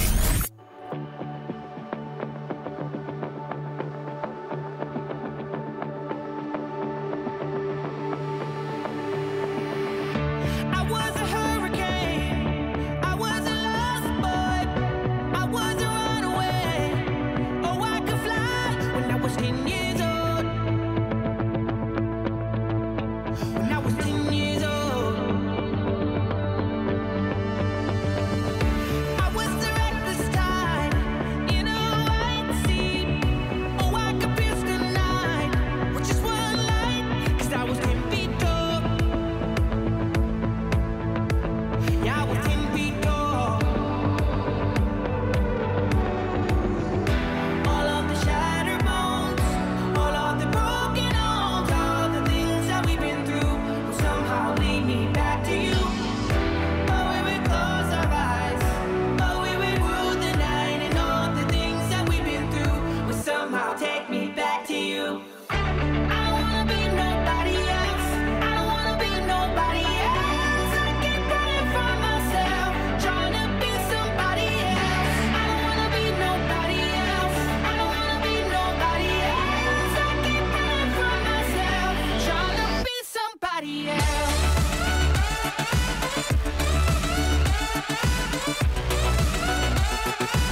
sisters keep on running. Fathers, mothers, keep on loving. Fighters, soldiers, hold your weapons and lay your back on me, lay your back on me. Brothers, sisters, keep on reaching. Fathers, mothers, keep on dreaming. Fighters, soldiers, drop your weapons and lay your back on me, lay your back on me.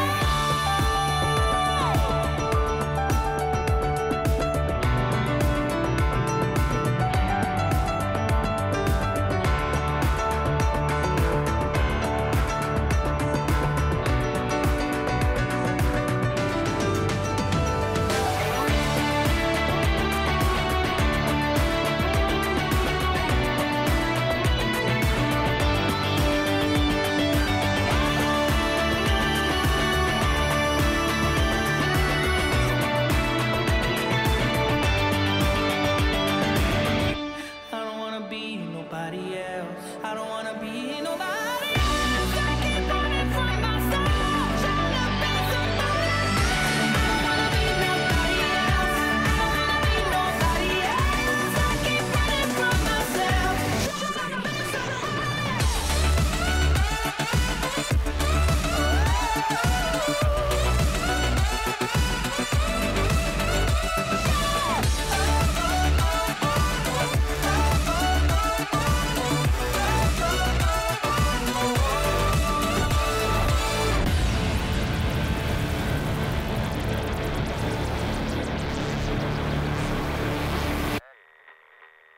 Exposing the enemy. Here's a Star 88 PowerPoint from Pastor Jimmy Evans. What is the foundation of your children? How do you make your decisions? By what's going to make them rich, what's going to make them popular, or what's going to make them blessed? This is what God blesses, not being legalistic. I want my children to be popular. I want my children to be well educated. But I'm saying the most important thing is the Word of God. We'll talk about money for just a minute. God wants you to prosper. Proverbs 10 says, the blessing of the Lord makes one rich, and he has no sorrow with it. You don't lose your health. You don't lose your reputation. You don't lose your marriage. God wants you to prosper. God wants to bless you. The richest man in the history of the world wrote a book called the Book of Proverbs. Solomon was the richest man in the history of the world. He could buy and sell Bill Gates and all those guys 10 times over. He was filthy rich, and he wrote every secret of his wealth in the Book of Proverbs. That's Jimmy Evans on a PowerPoint from Star 88. Hey, what's going on in the news today? President Trump said it would be a disgrace to this country if the FBI embedded an informant in his campaign. That would be one of the biggest insults that anyone's ever seen, and it would be very illegal. The FBI has not confirmed that it used an informant to reach out to Trump campaign officials. So far, there's no evidence that one was embedded in the Trump campaign. A group of conservative Republicans is calling for a special counsel to investigate special counsel Robert Mueller. Speaker Paul Ryan says his leadership team's done a good job, and he's not interested in giving up his seat. Obviously, I serve at the pleasure of the members. Ryan telling fellow Republicans they should wait till he retires at the end of the year before picking a new speaker. For the first time in the 226-year history of the New York Stock Exchange, a woman will be president, Stacey Cunningham. Facebook CEO Mark Zuckerberg was in the hot seat in Brussels. Zuckerberg again apologizing for the company's mishandling of user data. We haven't done enough to prevent these tools from being used for harm as well. Good morning. Welcome to the show. Download that Star 88 app to your smartphone. You can stream us. We're on demand as well. You only get a little bit of time in the car with us. We're live on YouTube and Facebook right now at Star 88. You can watch the show. It's like a hangout session. Maybe you're hanging out at work or at home. Pull us up. It was cool when I was in San Diego hanging at my sister's. San Diego. My sister, they have a smart TV in their like dining room kitchen area, and just pulled up YouTube and streaming you live right there, hanging out, overlooking the ocean. It was beautiful. Pretty cool. I think I'm gonna go back to San Diego. I don't know what I'm doing here. Cool, man. Dry, and my nose bleeds all the time. My skin is dry. I'm just kidding. I love you guys. I stay for you. for you. Mm. What's the live line number? 505-585-LIVE. That's 505-585-5483. Man. I have an update. I'm glad we're going to do this, considering we've been talking about Fortnite, gaming, and good parenting. Yep, I have an update on... So we were talking about this, I think Monday, right? The story came out. And these parents, they have been trying to kick out their son, who is now 30 years old. They're trying to kick him out of the house.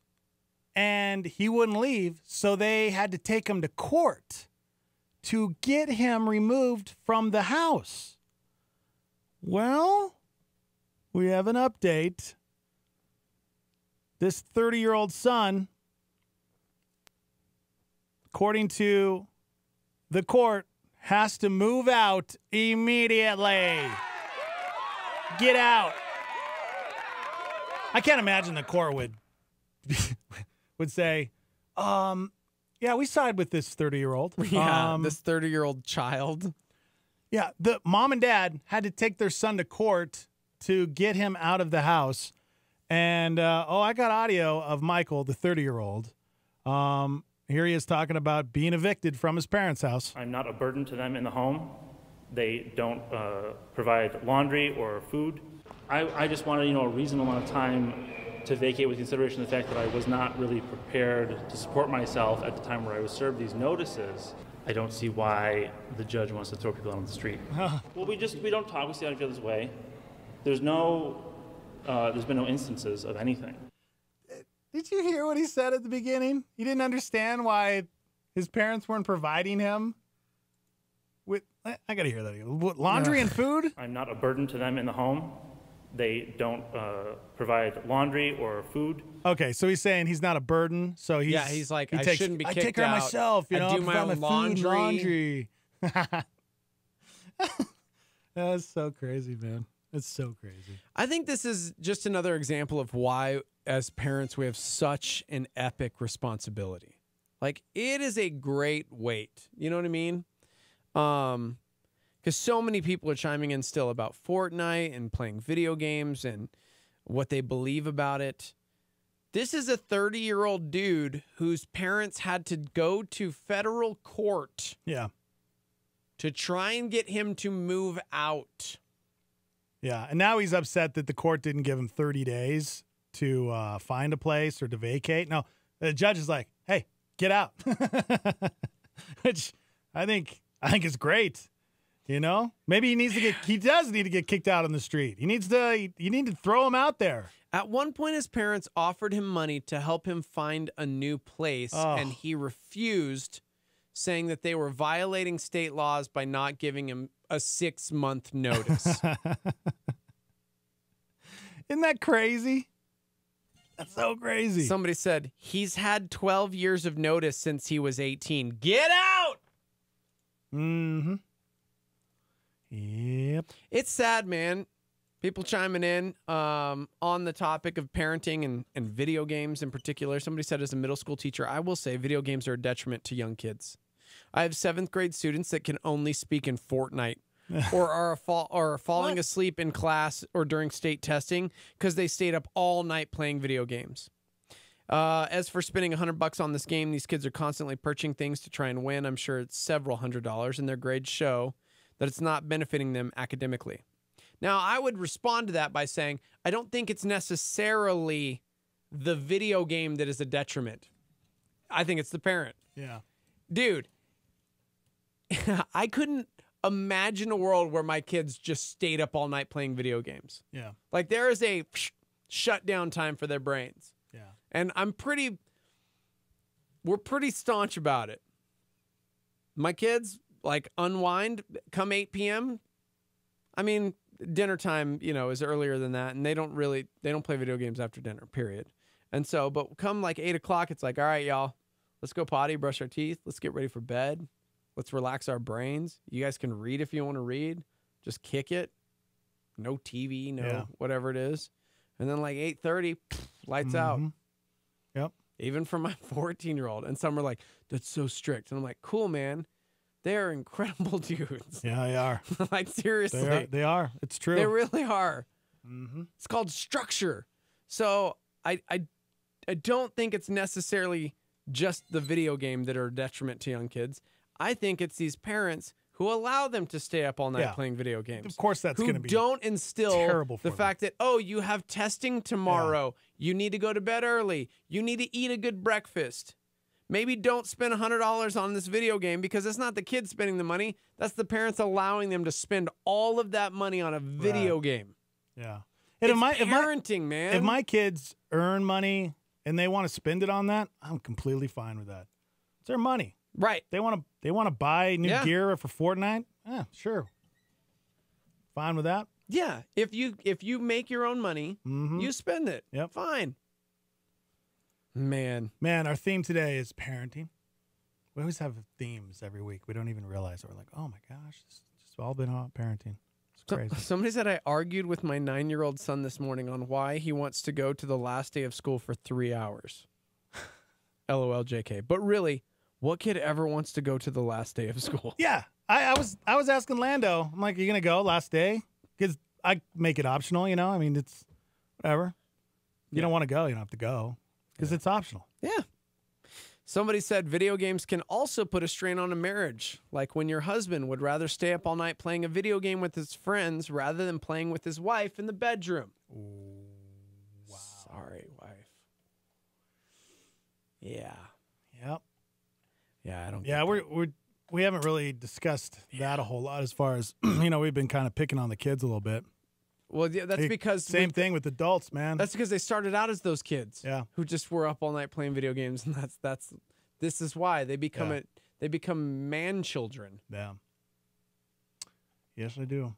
Yes, they do. Got to check ourselves.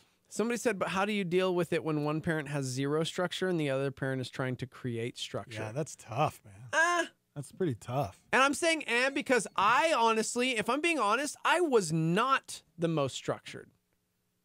I was not. I really wasn't. But I saw how detrimental that was. And because of that, I wanted it to be different. Chrissy was very structured. And so when we were talking parenting, I think, seriously, this is why biblically it talks about not being unequally yoked. Because when you get down to what that means in the context of it, it's these oxen that were like, put together, right? So like we've got this yoke around our neck and we're plowing the field. And if you've got like a really strong ox that's pushing, it's going to be doing all the weight because you got this weakling over here tied to you. Yeah. And so one is doing all of the like heavy lifting and it's straining them, and the other one's getting drugged from behind. And so that's really this idea of being unequally yoked. It's more than just like, well, I want to date a non-Christian. Yeah. But, dude, listen, you've got to have these conversations. Yes. And this is a very important one. Hey, are we going to have kids someday? Yeah. How do we want to parent these kids? Like, what are our thoughts on this, that, and the other? Because there has to be structure. Yeah. Has to be. There really does. And so how do you deal when one parent has zero structure? Mm-hmm. It's tough. How do you deal? Oh. How did Bill and Kay deal with you? How did they deal with you as a child? I get physically harmed by Kay a lot. She hits me a lot upside the head. Stop it. And I mean, yeah, she doesn't do that. No. They are wonderful parents. Side note, Brandy, California just chimed in and said 8:30 bedtime at our house too. My daughter was just accepted into the leadership engineering program when she starts high school next year. Coincidence? I think not. Well, yeah, because then think about this. It's like this cycle. You let your kids stay up way too late. Yep. They don't get enough sleep. They're mentally and physically exhausted. Then they lash out the next day. They act like jerks. And then you're screaming at them, not understanding why they're like little terrors. Oh, wait, it's because you let them do whatever they want and stay up all hours of the night. It's the circle of life, son. I'm just saying, man. And they're not getting sleep. And then now you're screaming at them. And it's just like, just a perfect storm. Yep. Like, you want your relationship to be terrible with your children? Just let them do whatever they want. Give them that freedom to stay up until 3 o'clock in the morning playing video games, and then force them to get up at 8 o'clock the next day to eat breakfast and clean up the house and wonder why they're such terrible people. Right. Somebody said I'm a YMCA basketball coach. At practices, there's zero mention of Fortnite or PUBG. We focus on practice. If they even mention it or talk about either of those video games, they are benched for the first quarter. What? Oh, man. Word. Okay. It's pretty hardcore. I mean, is benched for the first quarter? Heck yeah, bro. You do you, coach. I mean, back in when I was in high school, I started varsity as a freshman in basketball, and my coach, I was terrible at testing. I could not take tests. When test time would come, I'd panic, have anxiety. I didn't do very well. Yeah. But my coach wanted me to work hard, and I know that he probably didn't understand, like I had a hard time, it was, I would say it was a learning disability when it came to testing. But he would, if I flunked a test, I couldn't start. He wouldn't allow me to start that basketball game. And that crushed me, but it did make me work harder. But at the same time, it didn't even matter how hard I worked or how hard I studied. I still, when testing time came, it was like everything just left my brain. It was, I don't know. A lot of kids have that issue, you know? Just tests, it's hard, you know? No matter what it is. Like if you quiz me right now, I'd get a panic attack and probably pass out. How many points did Steph Curry have in last night's game against the Rockets? Dex? I just picture you like just falling over and hitting your head. I didn't pass out, guys. I didn't. I'm fine. That's called acting. Somebody said I was the kid who was allowed to play video games all day, air day. My brother and I would stay up all night sometimes. In my 20s, my relationship struggled, and when I got married, my wife would get on me about literally making a schedule to play video games with people I didn't know. I turned off my Xbox 2 years ago and have not turned it back on. My marriage has gotten way better. My relationship with my family has gotten way better. I've actually made some friends in real life. And we go out and do stuff. It's awesome. Dude, same. I was that gamer kid. I had a TV and a video game system in my bedroom because my mom didn't love me. I'm just kidding. Yep. Yeah. And when I unplugged, yeah. Yep. Somebody said my daughter goes to bed at 7:40. Booyah. 7:40. Ooh. Somebody else just chimed in and said, I honestly thought that verse was referring to eggs being equally yoked until just now. You know what? Learn I used something to new think every that day. too. Learn something new every day. I thought the same thing. No, but for real, I think sometimes we throw out scriptures that we don't even know the context or the meaning behind it. Like, why is that in there? What is it actually talking about? And we'll incorrectly use it for something. And yeah. Right. Yep. Guys want to chime in? We're live on Facebook and YouTube at Star 88. You can also call in 505-338-3700. Because here's the sad thing, man. There are consequences. There's going to be consequences to our actions. There's consequences to lazy parenting. There's consequences to overly strict parenting. I mean, all around. I was reading this story and it made me very sad. Anthony Hopkins, one of the greatest actors of our time, was asked recently if he was a grandfather. Do you know if you're a grandfather? And he was like, I have no idea. People break up, families split up, you just get on with life. People make choices, and honestly, I don't care one way or the other. Wow. Anthony Hopkins said that? Yeah, that's because he hasn't spoken to his only child in 2 decades. Oh my gosh. Wow. The reason being is because when she was 2 years old, he walked out on his then wife and their 2-year-old. And they've had a tumultuous relationship. And about 2 decades ago, they just called it a day. They do not speak. And they said, man, that sounds harsh. And he said, well, it is cold because life is cold. That's a really sad way to exist. Yeah, I want to talk more about that when we come back. It's another responsibility as a parent to never give up on your kids no matter what. Yeah. We should break that down a little bit when we come back. Of course, you guys chime in. We're at Facebook and YouTube Live. Good morning, Rachel. Good morning, Seth. What's up, Matthew? Hanging out on Facebook, on YouTube. Kevin, Rodney. What's going on, John? Josie, Marcos. Star 88 on YouTube and Facebook. We're live from the Dreamstar Remodeling Star 88 Studios. We'll be right back.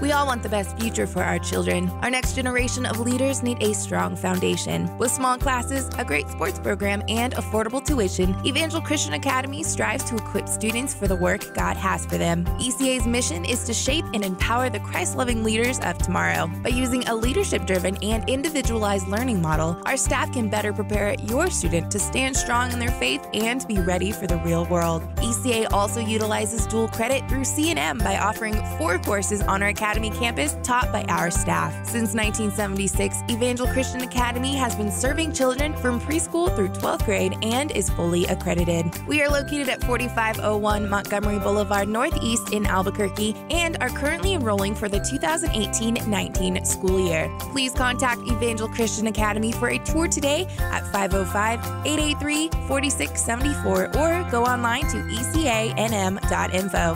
That's ecanm.info. This is a fresh thought.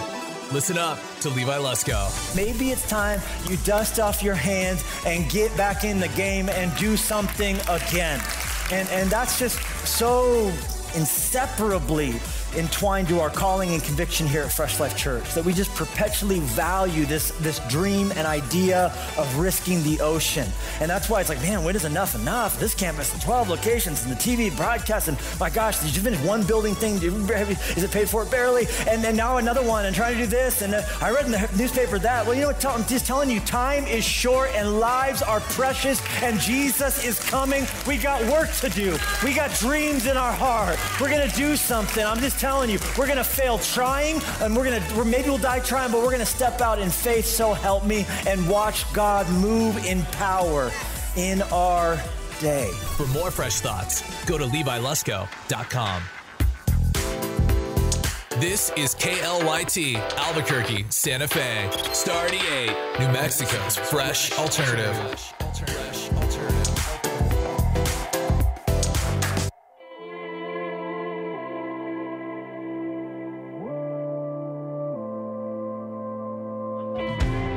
Look at us, stuck in a rut. I don't care. It's a snare, trapping us down with the dirt and the leaves. I can see inside the sun, through the trees, lighting the earth, evergreen.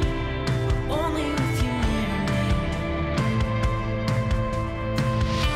Lift me up when I go. Wipe the sweat from my brow. Losing fights on my own, I can rely on you.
Invasion with Dex and Steve-O.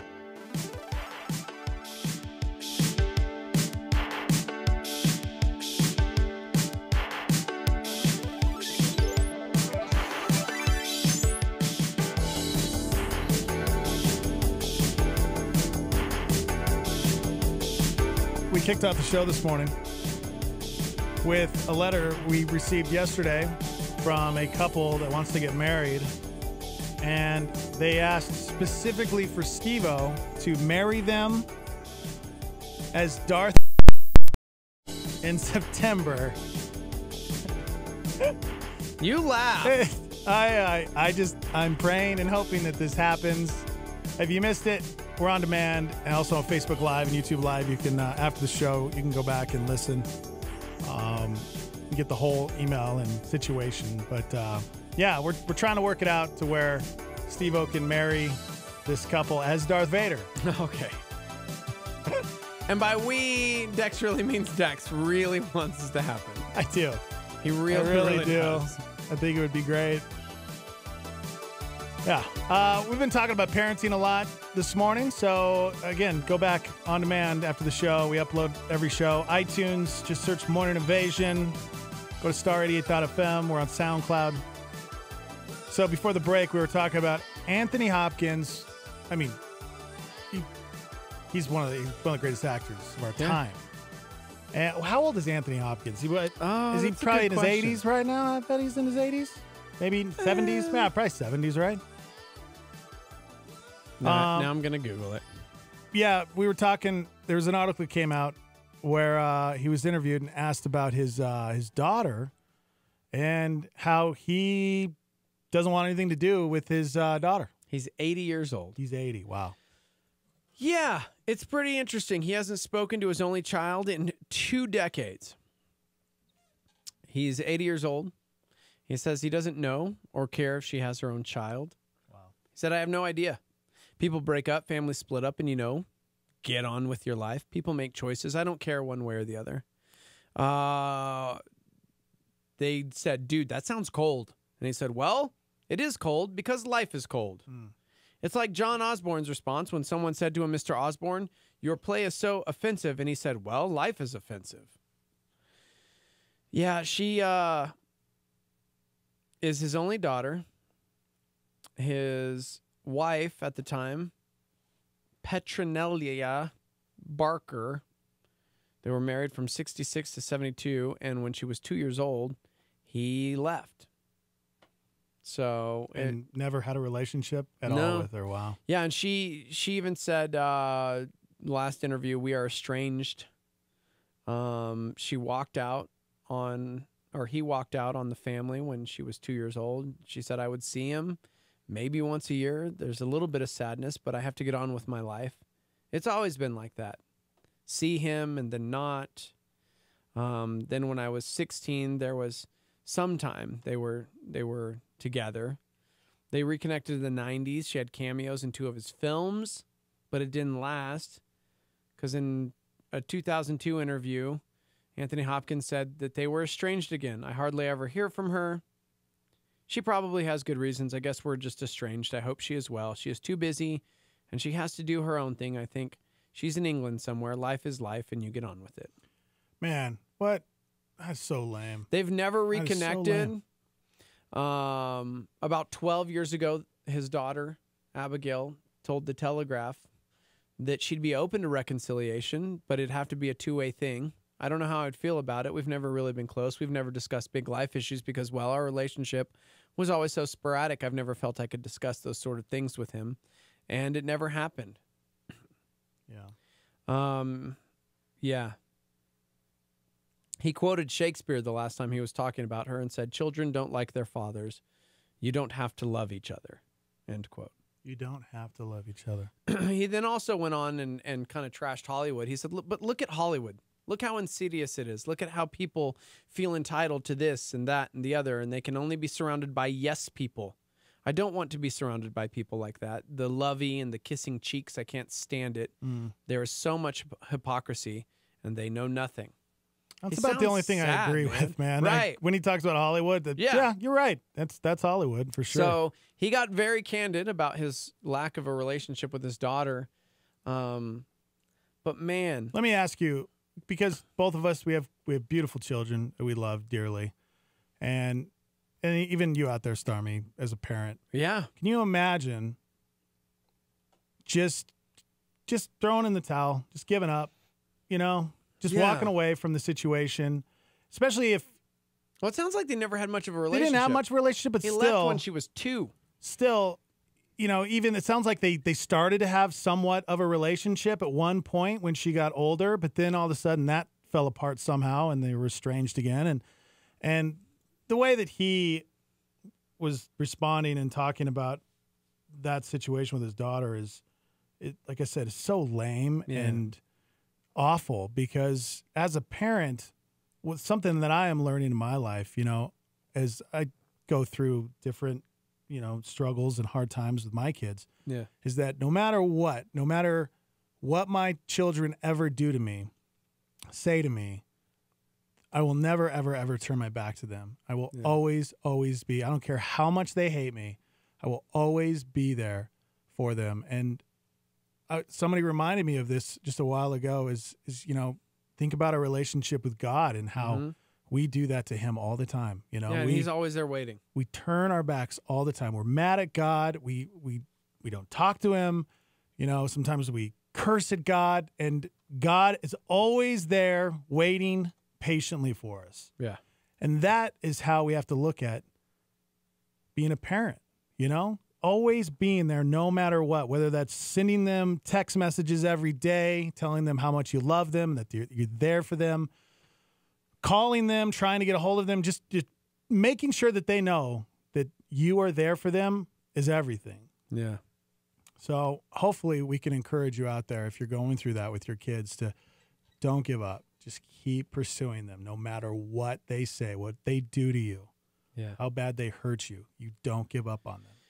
It's sad. I mean, Stacy just chimed in and said, my daughter's dad, quote unquote, hasn't had much of a relationship with her, his choice. And she's an amazing kid. So I never understood how he could just walk away and not want to be a part of her life. Yeah. Somebody else said, as a parent who is estranged from a child, it's easier to not care at all than to try to fix it. If you never think about it, it doesn't hurt. So I can understand his view on this. Somebody else said, this sounds like my relationship with my dad. He's a worthless dude too. Which is tragic, because I'll tell you right now, it affects us in so many different ways. And a big way it affected me, my father died when I was 6 years old. And so I just never really had that. And it affected my relationship with the Lord, because in church I was always told that God is our Father, right? Like he's our heavenly Father, and we should be able to cry out to him, Abba, Father. It's this deeply personal relationship we should have with God. But I just never, ever understood that. Like earlier, we had that person chiming in when I was talking about being unequally yoked, and they're like, whoa, mind blown. I thought they were talking about an egg until this moment. I just didn't grasp the concept biblically of God being our Father, because I never had one. Yeah. And it honestly took me being a dad myself to realize and recognize that love, because it's a different love, man. And it's transformative, and it changed me in a lot of ways. And it really has just opened up my relationship with God so much, because I understand that even just a little bit as a parent, how much I love my kids and how much I'm willing to do for them no matter what. Right. So somebody said, I haven't talked to my, quote, dad for over 2 years now. He's very toxic. I don't regret not having a relationship with him. I don't believe you have to have a relationship with toxic people just because they are family. No, I agree with that. Yeah. I totally agree with that. Every situation's different. Yeah, if your dad is toxic, your mom is toxic, then that's something that you should definitely stay away from if it's affecting the family, your life. But parents, I mean, if you're out there, maybe your children are saying horrible things about you. Maybe they don't want anything to do with you. Yeah. Please don't give up on them. Constantly pursue them. Tell them that you love them and that you're there for them. Remember the Stormy chimed in and said, my dad and I do not have a relationship. He left when I was 2, and we did build a bit of a relationship when I was 11, and that fell apart. Now seems like he doesn't even care to make a relationship, and it has affected me so much in my life. Yeah.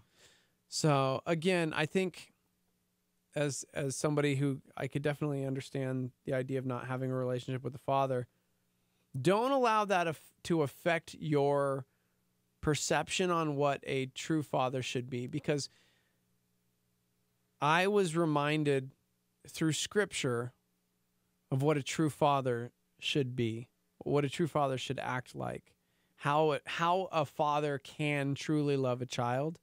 And I mean, of course, a great example that pops up immediately is Luke 15, the parable of the prodigal son, because this kid just decides to throw his life away. You know what I mean? Gets his inheritance. And how many times have we had those people in town. our life? It sounded like the prodigal son was quite toxic. Yeah.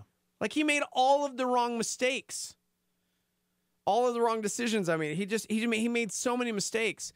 But at the end, you see the father, like, not like in the house even. He was like outside, and he bum rushes his kid and wraps him up in his arms. Threw a party for him because he returned. Right. And that is the love that our true Father, our Heavenly Father, has for us. Yeah. I get so frustrated sometimes when people just do not understand or recognize, I should say, the character of God.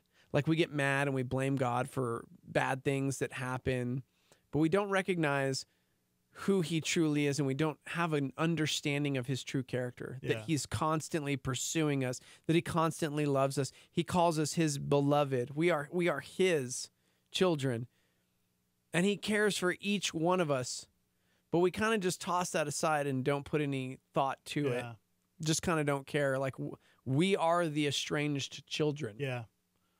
I think another big thing as far as being a parent is recognizing the mistakes that you make and being able to talk to your kids and apologize for those mistakes. Being able to open up and not be prideful and arrogant and, justify your actions, but to surrender and understand, man, I'm not the best dad, or I made some big mistakes. I'm sorry. And I get why you're angry. Allowing your children to have feelings and let them go through that. But it all comes back to what we're saying. Just never, ever, ever throw the towel in. Don't give up, man. You pursue them and you face the consequences if you messed up as a parent. You really, really, really made wrong decisions in their life. But be willing to acknowledge that. And I truly believe down the road at some point, things will turn around. Good morning. Hey, guys. It's Chris. Been a long-time listener. I know Steve-O knows me pretty well. I usually never chime in, but this is something that I'm going through right now. With me and my ex-wife had gotten divorced, which subsequently led me to getting full custody of our 3 children. And now I'm at a point where I'm still trying to keep the line of communication open between their mother and the children, but she is just completely checked out. So it's to the point now where it feels like I'm forcing her to have a relationship with the children, and she just keeps denying it. Yeah. Man, so, I mean, it's just, it's one of those things where people just tell me, just throw in the towel. Just leave it alone. But that does no justice to my kids. Yeah, but I got to tell you this, man. Listen, dude. My mother, I have an incredible relationship with her now. Talk to her regularly on the show. But just being very raw and very real and very honest, there is nothing you can do to force this woman to try and love her children. You can't do that. All you can do is show them the love of God through you. You can show them Christ in you. You can choose to be a good father. You can choose to be a light. You can also choose to not negatively speak about her, even though she's not around, and choosing not to have a relationship with her children. Because one day she might wake up and regret the things she's done, and she'll want to change that, or maybe she won't.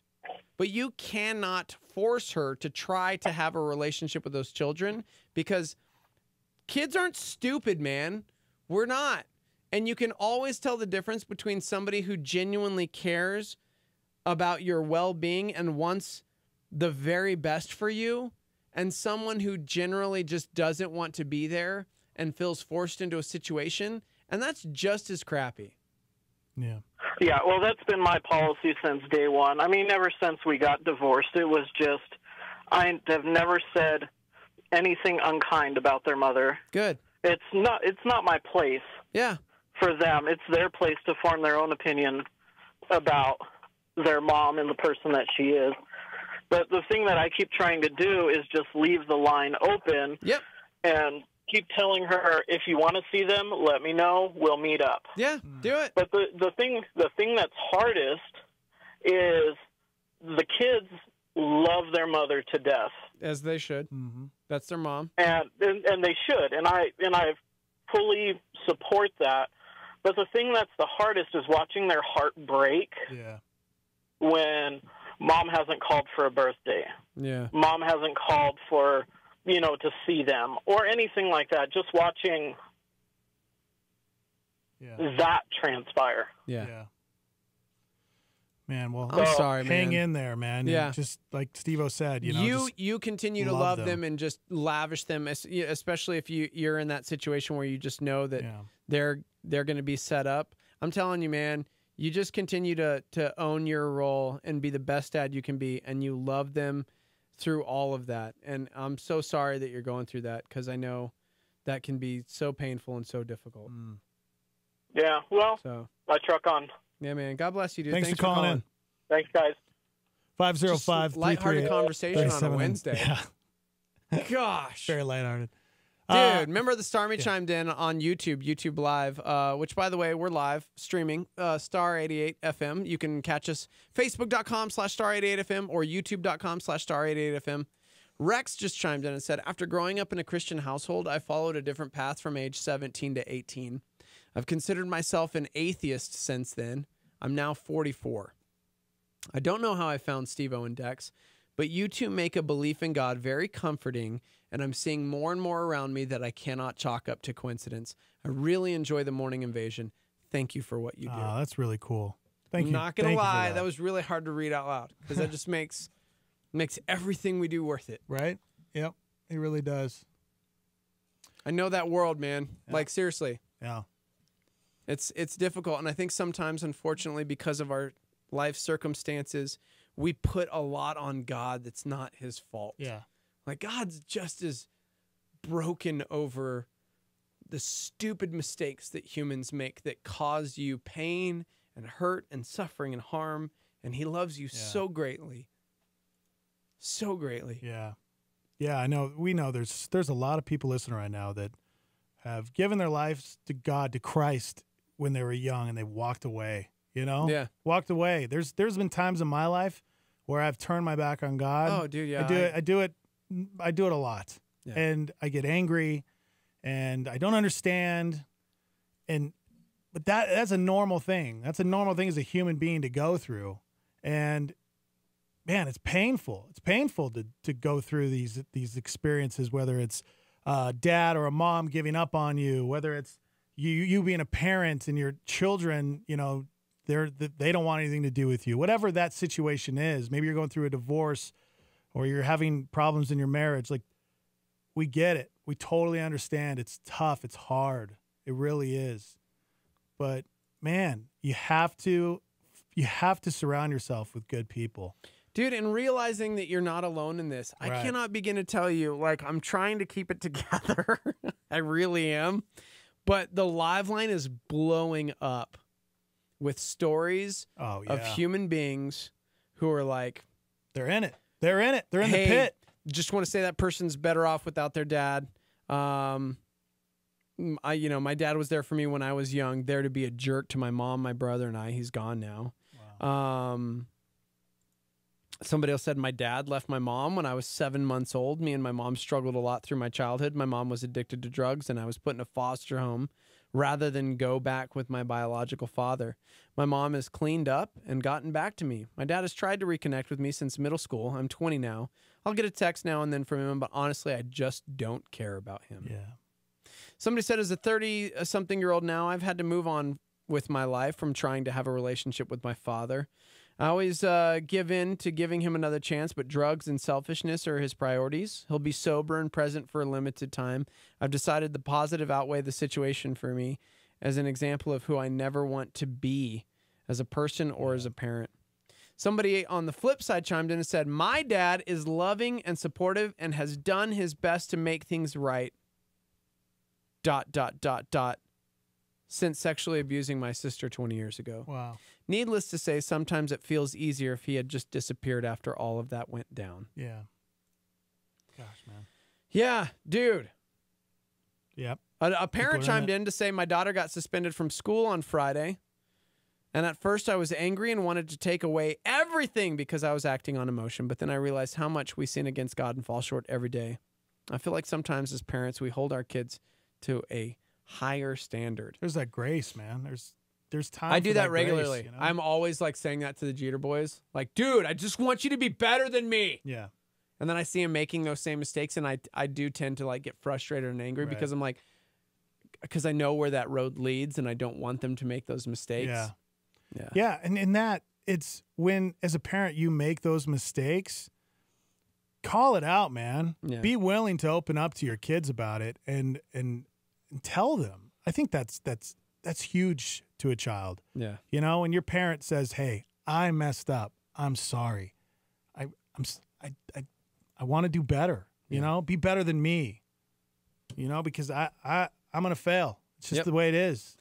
Somebody chimed in and said, we have no control over others, and it's massively painful when these things happen. All we can hold on to and teach our children is the ideal design of God is lacking in their lives. Yeah. He is enough to fill in what is missing. He is enough for us in the middle of our pain. Somebody else said it's important that the children understand that it's not their problem. It's the problem of their mother, their parent. They didn't do anything wrong. She's dealing with her own issues. And I think you can convey that message without speaking poorly of someone else. Yeah. Yeah. I know that all too well, as far as you're angry, you're hurt, you want to lash out. And I can be the worst of them for sure. But I'll be the one that will admit, hey, that is wrong and it's not okay. And you have to check yourself on that.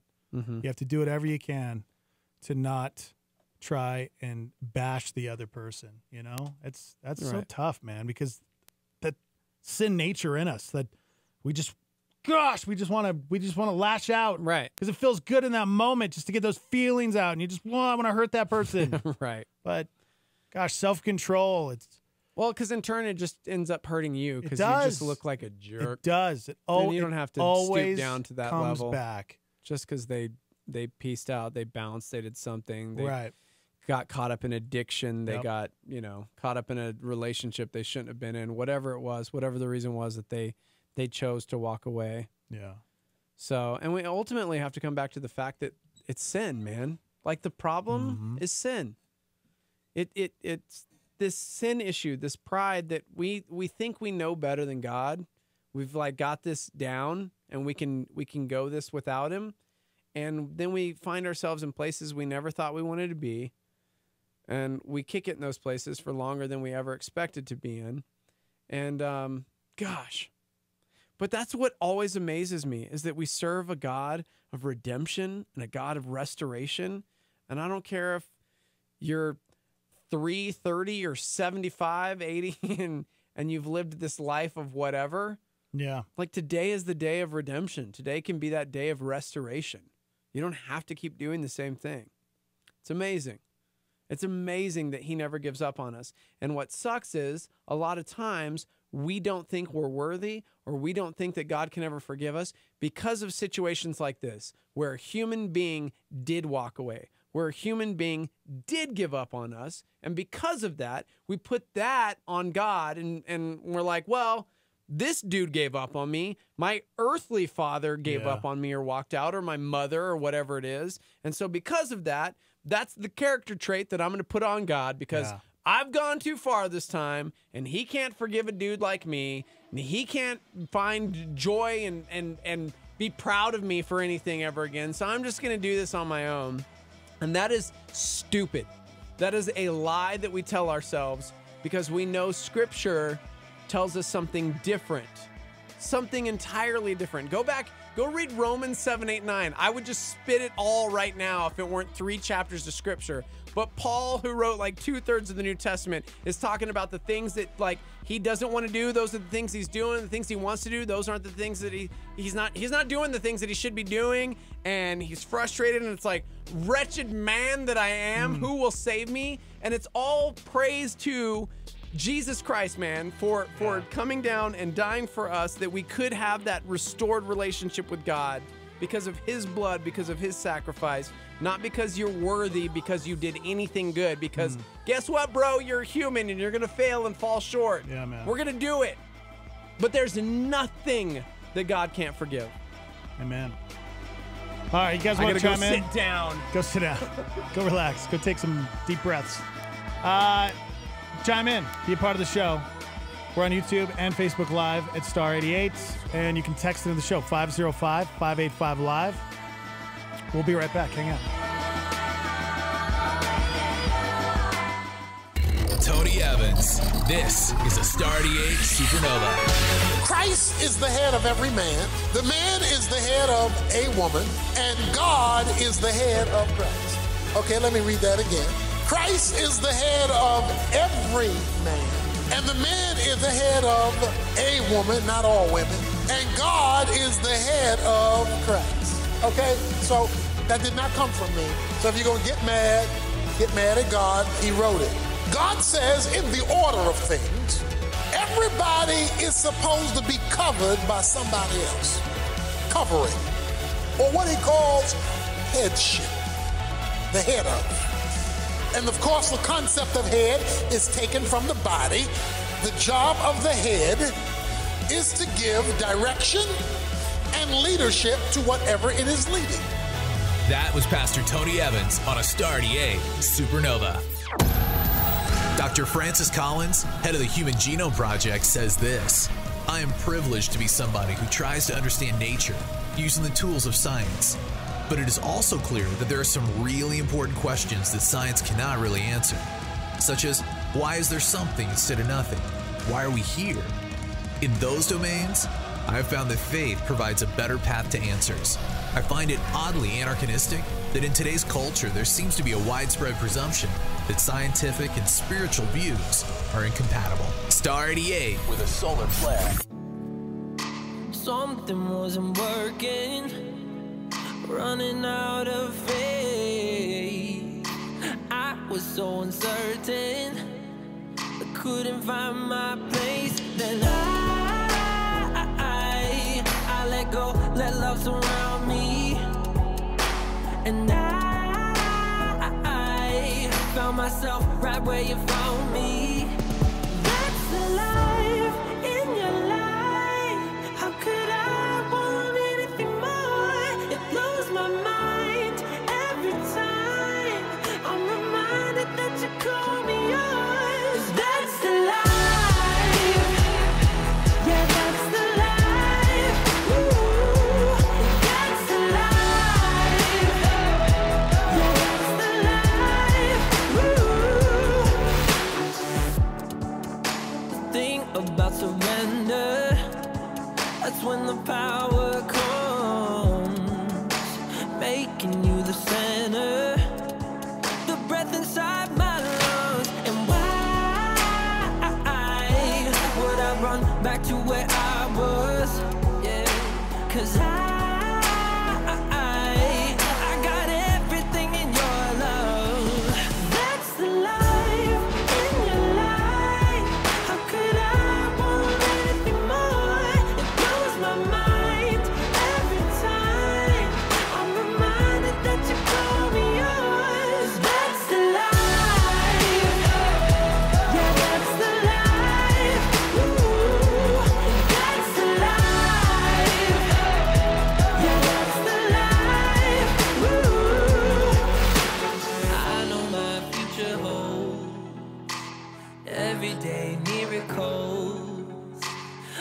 Father, you promised me all of eternity. I know my future holds everyday miracles, so bring it on. Father, you promised me all of eternity. Oh, I'm coming home. That's the life in your life. How could I want anything more? It blows my mind every time. I'm reminded that you call me yours. That's the life. Yeah, that's the life. That's the life. You paid for mine. That's the life. That's the life. Future holds everyday miracles, so bring it on. Father, you promised me all of eternity. Oh, I'm coming home.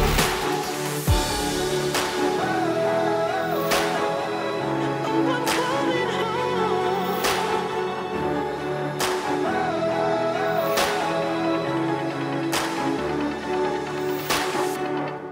As a Christian, you have a hope to share. With more, here's Matt Chandler on a Star 88 PowerPoint. There is no action that is legalistic in and of itself. There is only a heart that has, in a spirit of self-reliance, made an act salvific and not a symbol or an opportunity to enjoy its privilege. So maybe I can say it this way. Legalism is taking what's good and right and beautiful and using it to exalt oneself and judge others. That's legalism. There is no act that you could name that is legalistic in and of itself. Your heart is what makes an act legalistic. Right? So if somebody's like, hey, you should read the Bible, you should pray, you can't be like, that's legalistic. No, you can approach that legalistically. But the action itself isn't legalistic. It's the heart that takes it. And what is that? It's self-reliance. I can do, I'm strong enough, I make my own way. It's an exaltation of self in order to judge others. That's Matt Chandler on a Star 88 PowerPoint. What's going on in the news today? President Trump said it would be a disgrace to this country if the FBI embedded an informant in his campaign. That would be one of the biggest insults that anyone's ever seen, and it would be very illegal. The FBI has not confirmed that it used an informant to reach out to Trump campaign officials. So far, there's no evidence that one was embedded in the Trump campaign. A group of conservative Republicans is calling for a special counsel to investigate special counsel Robert Mueller. Speaker Paul Ryan says his leadership team's done a good job, and he's not interested in giving up his seat. Obviously, I serve at the pleasure of the members. Ryan telling fellow Republicans they should wait till he retires at the end of the year before picking a new speaker. For the first time in the 226-year history of the New York Stock Exchange, a woman will be president, Stacey Cunningham. Facebook CEO Mark Zuckerberg was in the hot seat in Brussels. Zuckerberg again apologizing for the company's mishandling of user data. We haven't done enough to prevent these tools from being used for harm as well.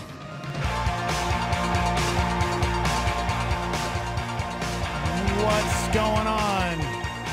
Dex and Steve-O hanging out from the Dreamstyle Remodeling Star 88 Studios.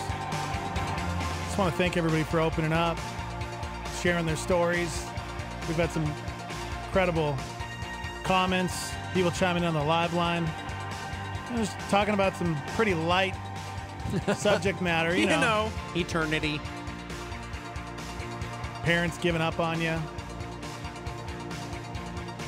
It's not easy, man. It's not easy, but man, if we can just encourage you to just keep on pursuing your children no matter what.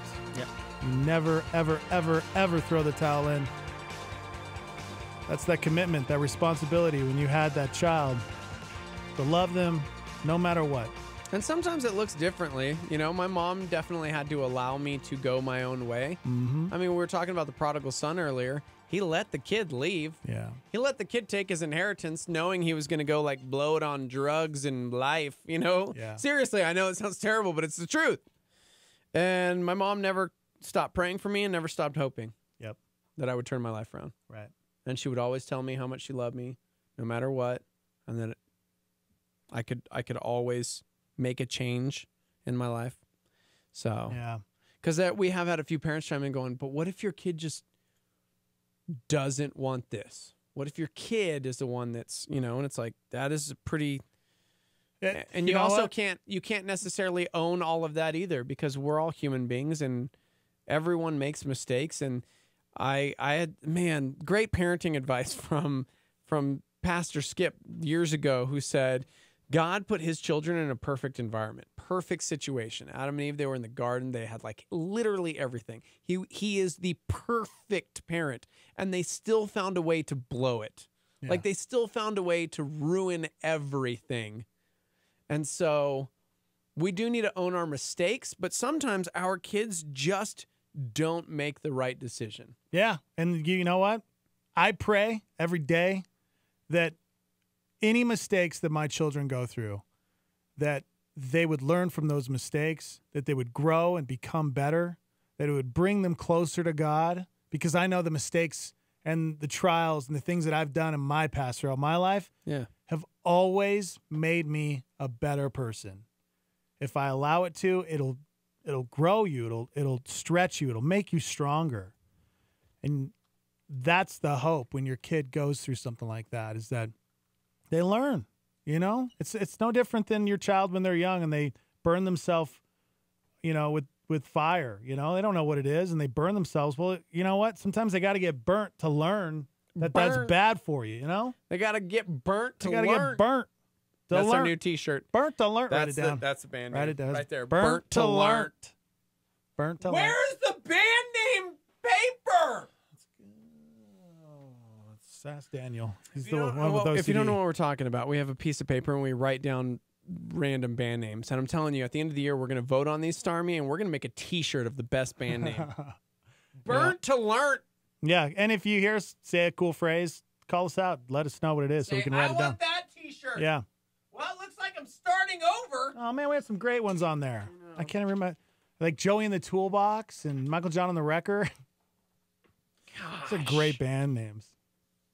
505-585-LIVE. You can text into the show. We're also on Facebook Live and YouTube Live at Star 88. And you can watch the show. You can go back after each show at 10 and relive it.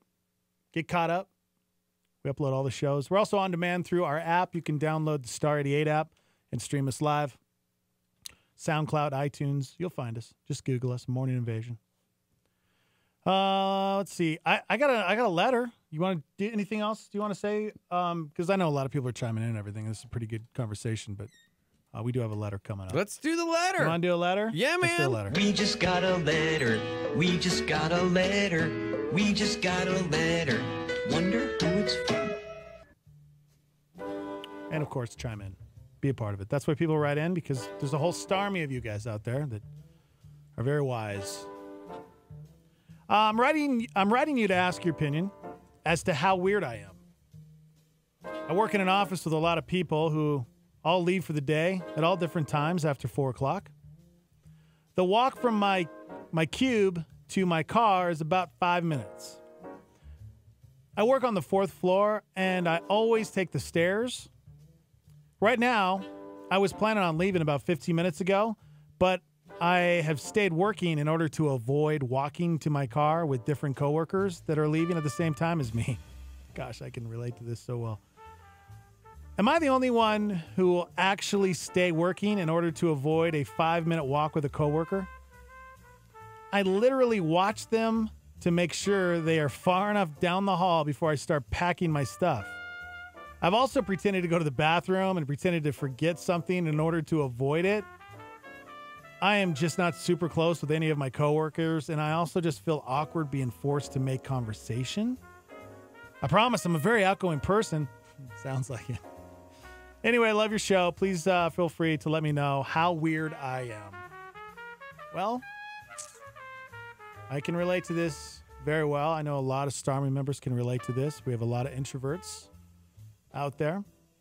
I don't know how many times this happens to me daily, where I will be at the grocery store, it'd be at work, and I will see someone walking down the hall, or I'll see somebody off in the distance in the grocery store, and I will purposely act like I am looking at something that I don't want to even look at, just so I can avoid running into that person or Even somebody, a complete stranger I don't even know. I have my moments. Ugh. I have. And yeah, you're weird because I'm weird too. I think, yeah, that's kind of a weird thing, right? That is weird. I don't know why I still do that.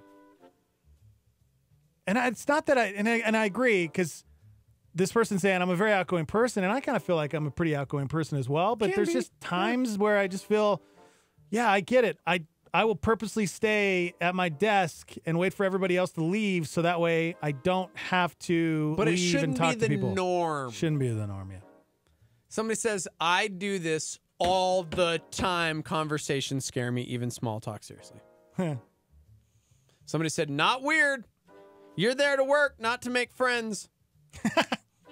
Somebody else said, I will do the same because I can't stand some of my coworkers. Oh, my gosh. Dang, y'all. Cruz on Facebook said, I once climbed 5 flights of stairs to avoid an awkward elevator ride with a coworker. I'm an introvert. Somebody else said, I have pretended to be on the phone before to avoid speaking to a coworker. Right? Dang, y'all. That's messed up. I do that too. I do that too. Yeah. It's a weird thing. Oh, good to It really know. is. Dr. Brienne, my doctor. Yeah.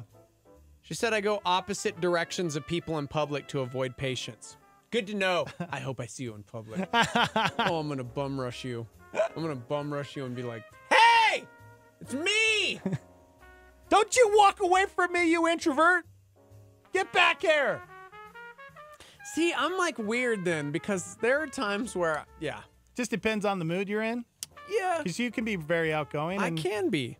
I can see you being the opposite too. I like talking to people Yeah, for the you do. most part. Yeah. And I will. Like, Chrissy usually gets frustrated, especially if we're here at Calvary for church, because we work with a lot of these people. We do life with a lot of these people. I know a lot of these people. So Chrissy always gives me a time limit. Like, hey, we have a baseball game at this time. Yeah. You have like 15 minutes to talk. So don't waste it all on the first person you come across as we're trying to make our way to the parking lot. She goes crazy. She's opposite because she doesn't super love like having all these crazy conversations with people. And we will spend like, there are times where you're trying to leave and then you realize like, oh, the next service is like halfway over. Yeah. And we're still not even to the parking lot. Yep. I'm a talker. Yeah, you are. You are a talker. Yeah, chime in if you guys want to share how weird you are. And, I think it's a little weird, but it's completely normal as well. I mean, there's a lot of people that deal with this. Yeah. I just think it's crazy to me that I will be at an aisle in the grocery store and I will see somebody walking towards me and they don't want anything to do with it. They don't talk to me or anything, but I'll purposely turn to a section that I don't even want anything in that section just to avoid like any contact, like eye contact or having to say hello. Like it's weird. Somebody said, but what is the norm? Because I said that shouldn't be your norm. They said, sounds like from all the people chiming in that pretty much it's normal to avoid people. Yeah, it does seem that way. It's completely normal. Somebody said, I have a friend who people avoid because he talks too much. Oh no. Yeah. Somebody else said, just run to your car. Run! Run to your car! This person that wrote in, they stay late at work. Like it's so bad that they're willing to like wait till everybody's gone and then they'll leave. Okay, so we don't have to get too deep on this, like sociological or psychological, but why do we do this? Like I'm super extrovert guy. I love conversations. I actually did this yesterday. Yeah? Christy and I were at a concert. And you just see people. And I was like, nah. Yeah. I hope they don't see me. To be fair, concerts are always weird for me to talk to people.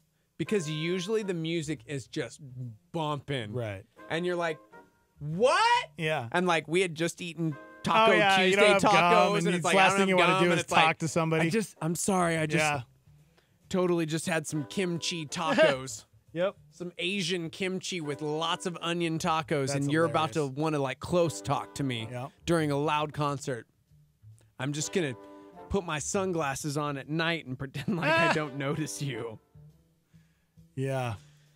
Somebody said, in the same way, I've been working with the same people, talking to the same people for 11 years, asking how they're doing, telling them to have a good weekend. I don't even know most of their names. Because of this, I avoid them like they have the Ebola virus for fear of the fact that somehow randomly coming into play. I'm weird for not asking, I know. Gosh, this is amazing. Yep.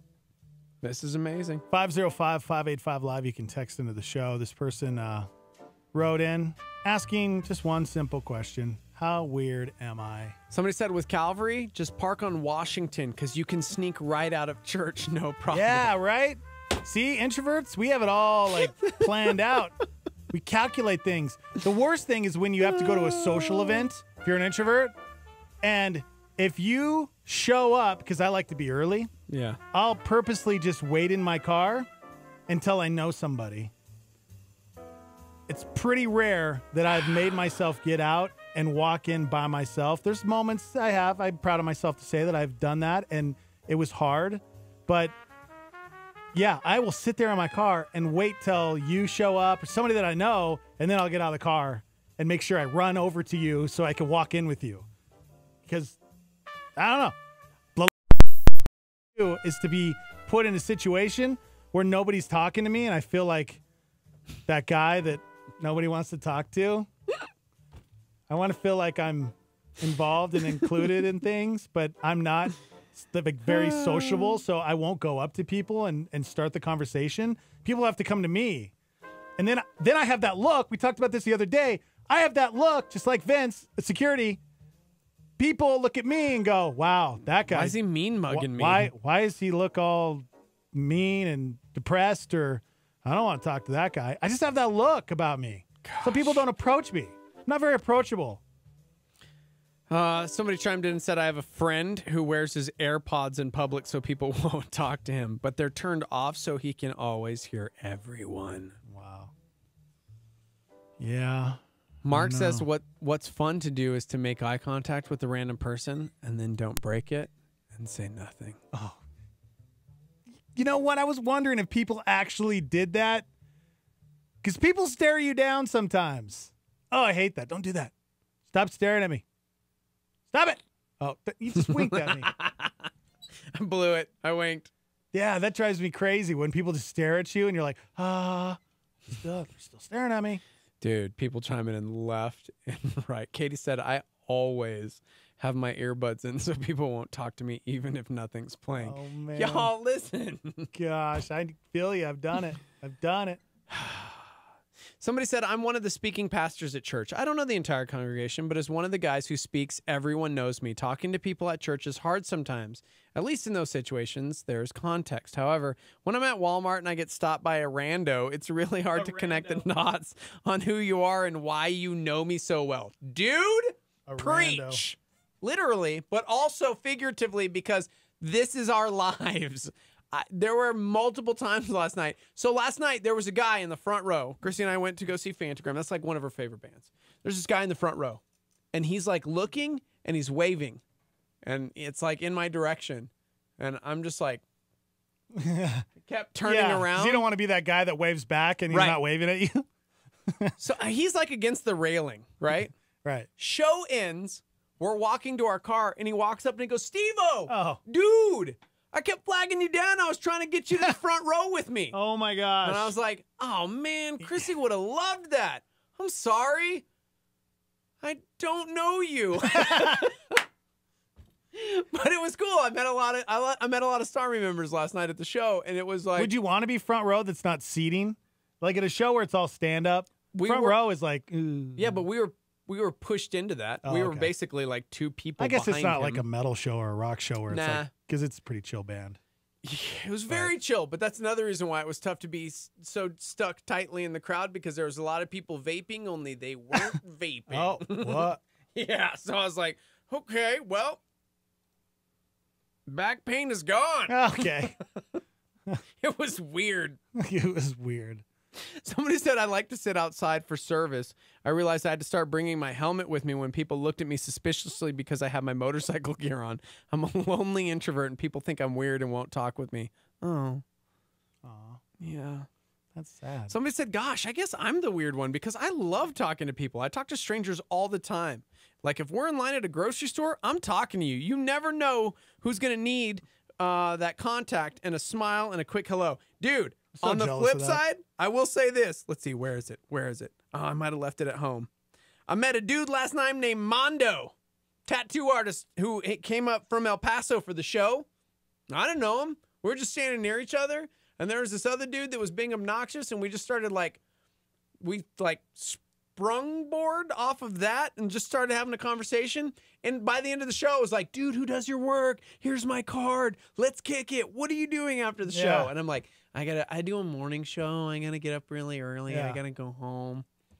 But yeah, I love talking to strangers too. That's why I think there's got to be a balance. Yeah. You can't always just be a ninja and run and hide from everybody. I get so Come jealous on. of that. Whenever I'm hanging out with Steve-O or other people in my life that are extroverts, I get jealous of that because I'm like, man, why can't I be like You that? can. It's not my personality. Just take an interest in someone else. But what if I get that's- rneed Who cares? What if they... It's not on you. That's on them because they're weird like But it you hurts. currently are. need therapy? Somebody said I like to do that in traffic. Just stop next to someone and look over with an angry face. Wait for the double take and then smile slowly. People take off quick. That's hilarious. Gosh. Oh, somebody said because I work for FedEx. Now everybody and my wife hates that I talk to everybody all the time, but I look at it as an opportunity to share my faith in Jesus. Nice. Talk about Jesus all the time. You don't want to hear about Jesus? Then you don't want to talk to me. Cool. Yeah. Relationships, man. How are you supposed to have relationships with people if you don't talk to them, you know? Yeah, dude. Somebody said I had a fake conversation for 15 minutes so I didn't have to talk to somebody. Wow. See, man, you used all that energy when how hard is it to just be like, hey, man, how are you? I know, right? Yeah. What if that person is struggling and just wants somebody to listen? Or yeah, because going back to the whole relationship thing, you know, it's like that should be how we share the Lord with people. Like God uses that when we are open and we allow people in our lives and we begin these relationships, these friendships with people, you know, and we love on them. That's, I feel like in my life, when I've seen God use me the most is in those situations where I have been open and vulnerable and took that leap of faith for me, which is hard to go and meet that person. But also know time management. We Yeah. talked about that earlier with Fortnite. Because Dougie Doug just chimed in. I'm like, dude, we are kindred spirits. He said, I'm the same as Steve-O. I have such a hard time saying goodbye, even though on the inside, I am screaming to leave. My inner monologue all times. Just go, leave, escape now. I've thought about just cutting people off mid-sentence and saying, well, that's it for me, and just walk away and don't look back. That's hilarious. Dude, That's I find myself there where it's like you want to be kind and be like, hey, man, how are you? Right. Uh-oh, they're having a bad day. Here we go. 17 minutes later, and you're like, yeah. No, man, I feel you. That's crazy. Well, we got to go because it's dinner time. Yeah. And we got here at noon. So, Ah. but it was good to see you. I hope your dog gets better. Big shout out to the Stormy member who wrote in, you know, and being vulnerable. Yeah, and talking sending that about email. how, you know, I mean, it weird. I don't know.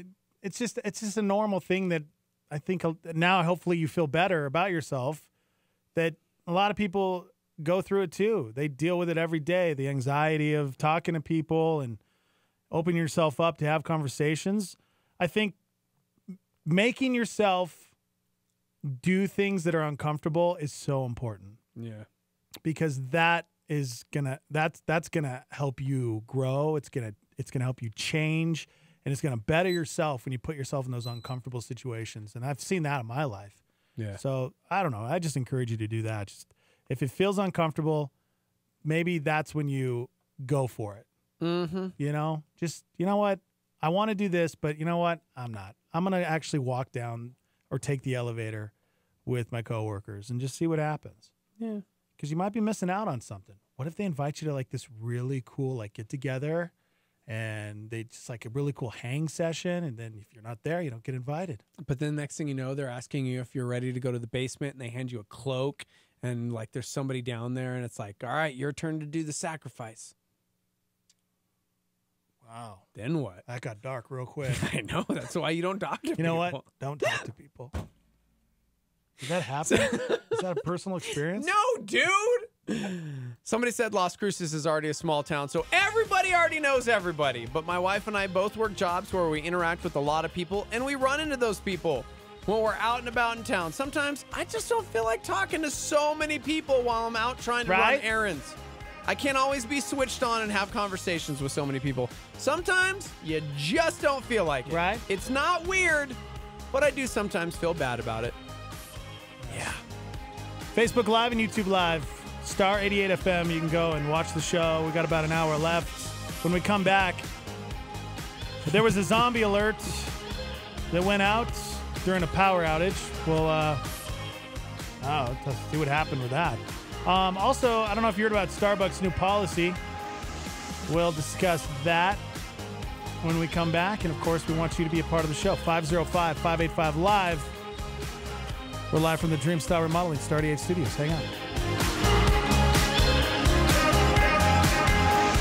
For over 40 years, La Salita Restaurant has been serving New Mexican food to Albuquerque.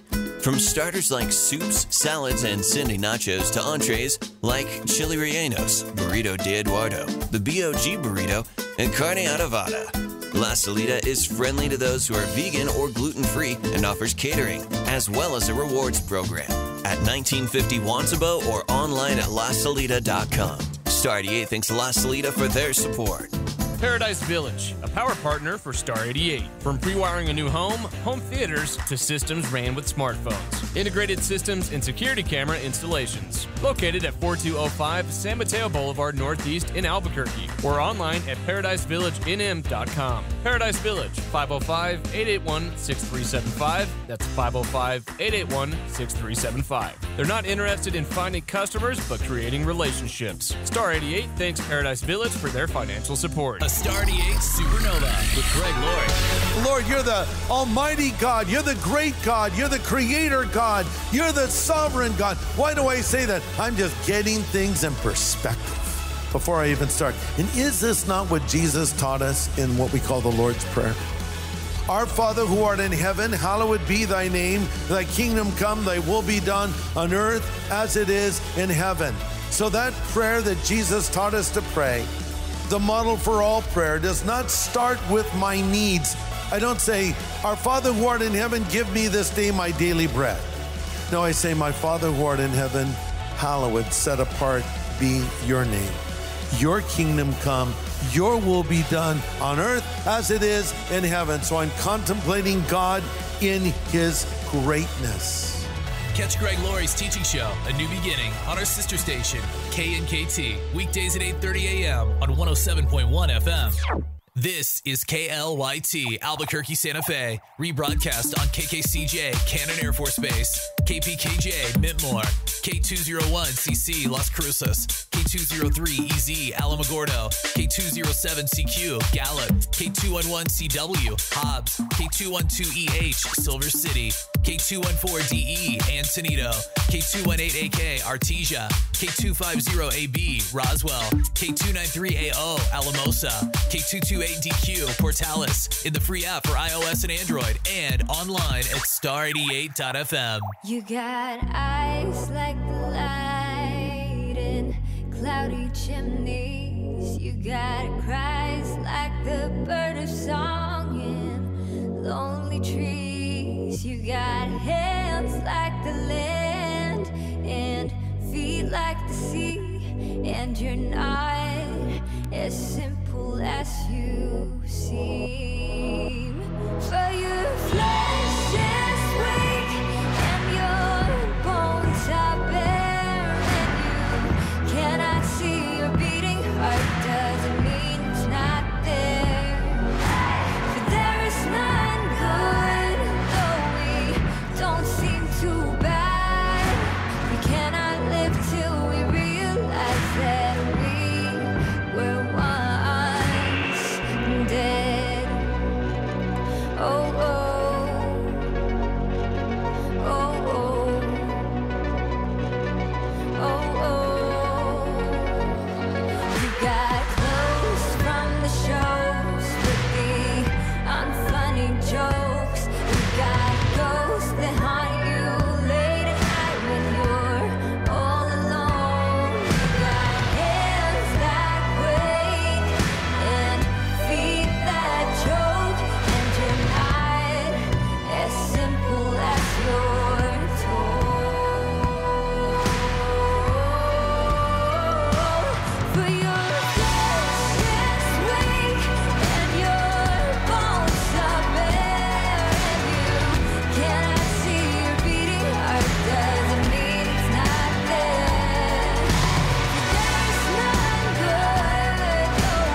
Morning Invasion with Dex and Steve-O. It's about time. Shut up.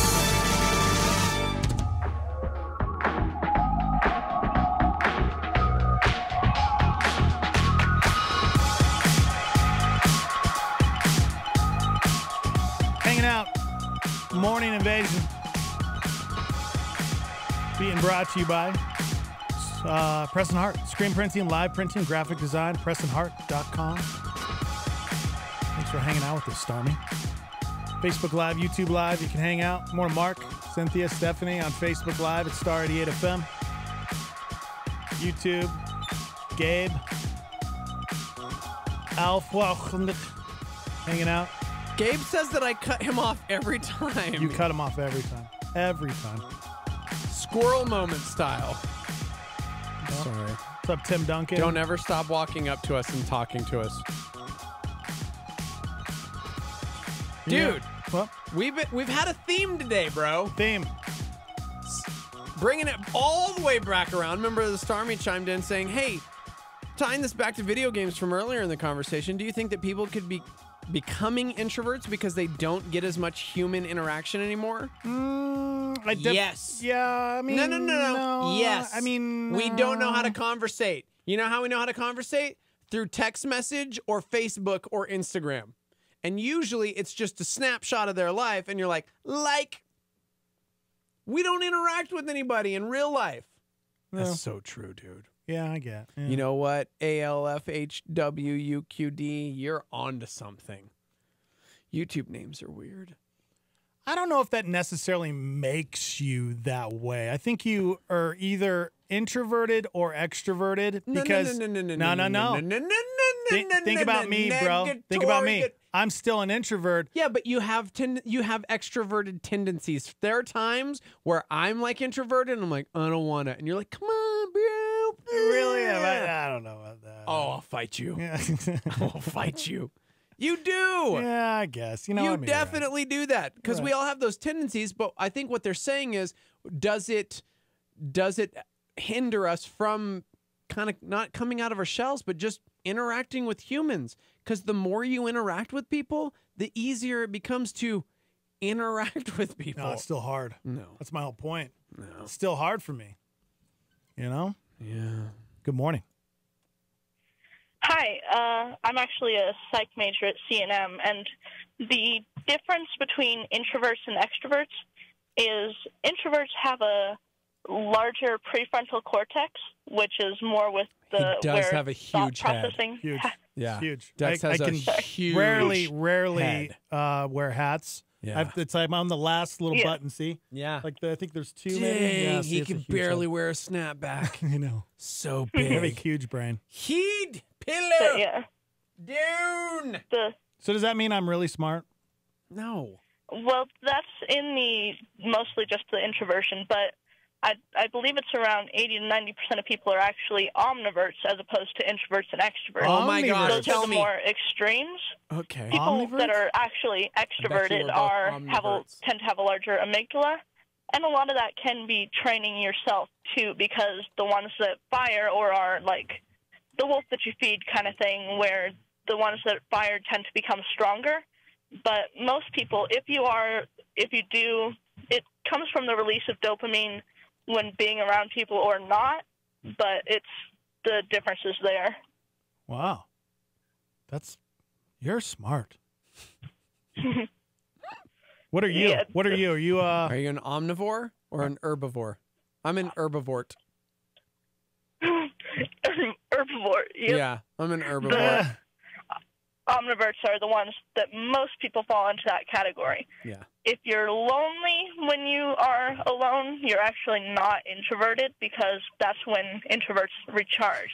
If you enjoy the being alone, then you tend to be like omniverted. Yeah. Wouldn't you say, though, communication has gotten better than from when we grew up without the internet and text messaging and smartphones and stuff like that? Because now with the internet and texting and smartphones and Facebook and Instagram, we communicate more. It's just not the communication that people would like. Because you're saying get out there and interact with people physically. But what's wrong with interacting and communicating with people behind your smartphone? Are you talking on FaceTime Facebook? or just Facebook? I think there's things that can get lost in translation. Oh, sure, yeah. Definitely. There are bonds that are formed physically, but it's also been shown that friendships over digital media can be just as strong as friendships that are formed in person. Yep. I agree with that, you know? There you go. Thank you. Mm-hmm. Thank you, guys. Keep hitting them books, yo. Yeah. We should call, we need a name for you. Smarty Pants. What's your name? What's your first name? I'm Haley. Haley the Smarty Pants. Okay, no, that was literally Smarty Pants Haley? That was the oh gosh. Okay. What do you do for a living? You're a what? You're a I'm actually a dual enrollment student at CNM. I'm a high school sophomore, and then in my second year of a psychology and a sociology degree. Okay, well, for associates. Your parents didn't fail you. No.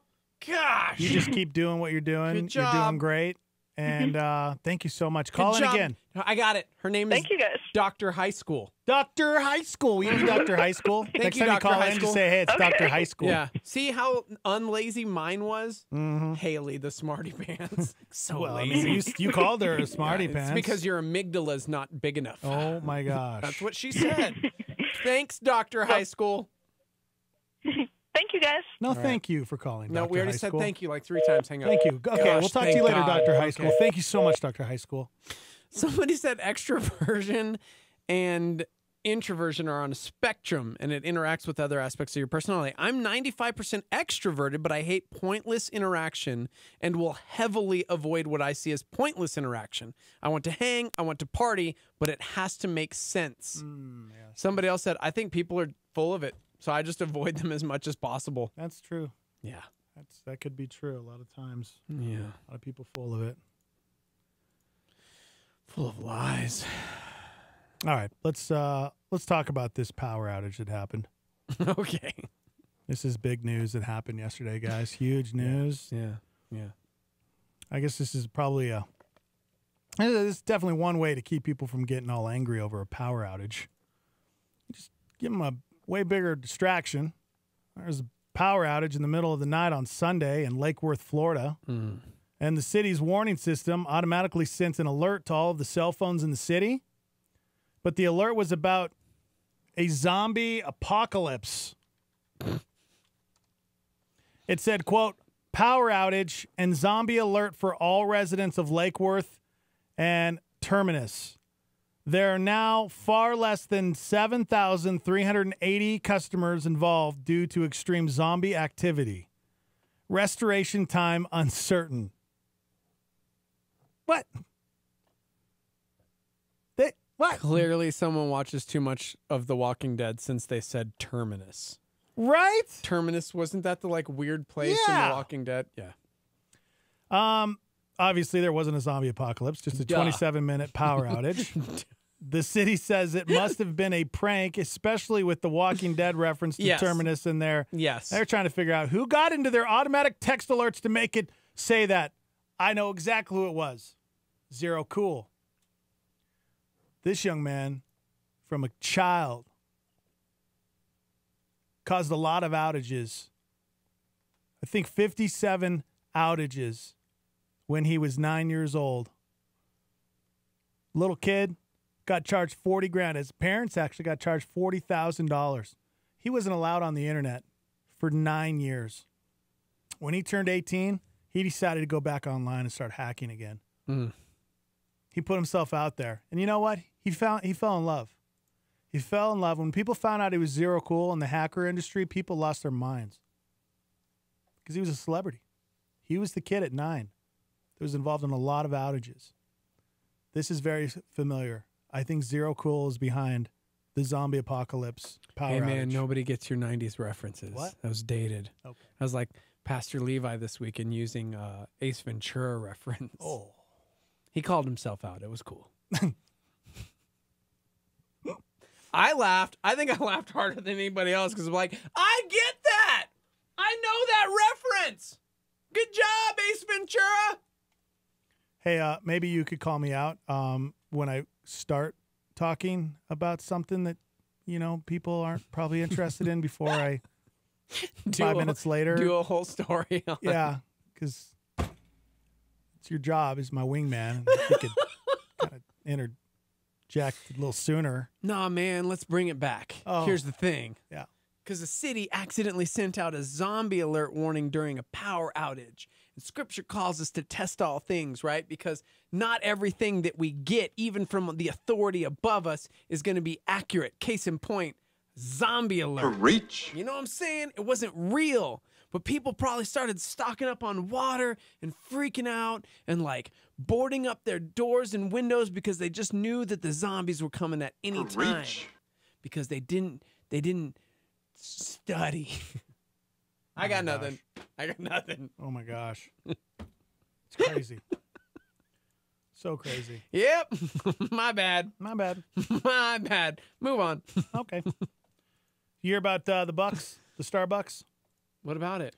They came out, I guess, a few days ago on their new policy. Mm-hmm. They said anyone can sit in the store without buying anything. That's their new policy. Okay. They've had a lot of bad press, especially when this manager in Philadelphia called the cops on two black guys who were sitting in the store but hadn't ordered yet because they were waiting for a friend. Yeah. So over the weekend, they announced a new policy. Anyone is allowed to sit in a Starbucks or use their bathroom even if they don't buy anything. Because that seems kind of like a policy for most restaurants or just any place in general. It's like you need to buy something if you want to go to the bathroom, you know? Yeah. Even a lot of places have like locks on the door. You have to get a code. You have to buy something before you can use the bathroom. They say it's to, quote, create a culture of warmth and belonging where everyone is welcome. Okay? Well, after announcing this policy, they wanted to clarify one thing. Okay. Gosh. Okay? They're already backtracking? You can hang out without buying anything in the store. You can chill. Yeah. You can wait for your friend. Maybe even use the Wi-Fi. But you cannot take a nap. There is no napping in Starbucks. Okay. That's the updated policy for guests. You can use the restroom without making a purchase, but you cannot take a nap. This is weird. What's the big deal about a restaurant or any business that says, hey, man, we don't have a public restroom? Or, hey, man, in order to use our restroom, you have to be a customer. Yeah. Like, isn't that within their rights as a business? Yeah. To not allow that? Yeah. Seriously. No, it is. It is. I get that Starbucks decided, like, hey, we really want to open our doors to people, especially considering we're getting a lot of backlash right now. But I don't know. They said we want our stores to be the third place, a warm and welcoming environment where customers can gather and connect. When using a Starbucks space, we respectfully request that customers behave in a manner that maintains a warm and welcoming environment. Okay. Using spaces as intended, being considerate of others, communicating with respect, acting responsibly. So I get it. They don't want somebody coming in and just camping out on their couches and taking a nap. Yeah. Obviously, that's happening. Or even, I wonder if it's a lot. Do you think it has to do with the homeless? Do you think that's why they have the policy? A lot of times because of the homeless out there that use the bathroom. You know, yeah. They don't want them in there. Sure. I will say, for whatever reason, maybe because they're always clean, if I have happened upon a transient in a bathroom, 99% of the time, it's been at a Bucks. Mm. And they're usually like camped out. Like, I've come across multiple people just like sleeping. Yeah. Yeah. Yeah. So I don't know. Maybe they're just clean. If that says anything, it's that they're cleanly. Yeah. Yeah, I don't know. Somebody said I used to work at a Caribou Coffee and I had to kick people out for napping several times. Which is weird because it's a coffee place. You would think that it'd like boost them. If you bought coffee, though, let's say you bought something at the Bucks and then you fell asleep. Is that okay? Yeah, somebody said, hopefully for non-customers, right? Because my dad falls asleep anywhere and everywhere. Right? Yeah, I wonder. I wonder if that's. I bet you if they buy something, I bet it's okay. But maybe it's not. I don't know. Somebody said, so in the wintertime, who will have all the seats? I don't know. Yeah.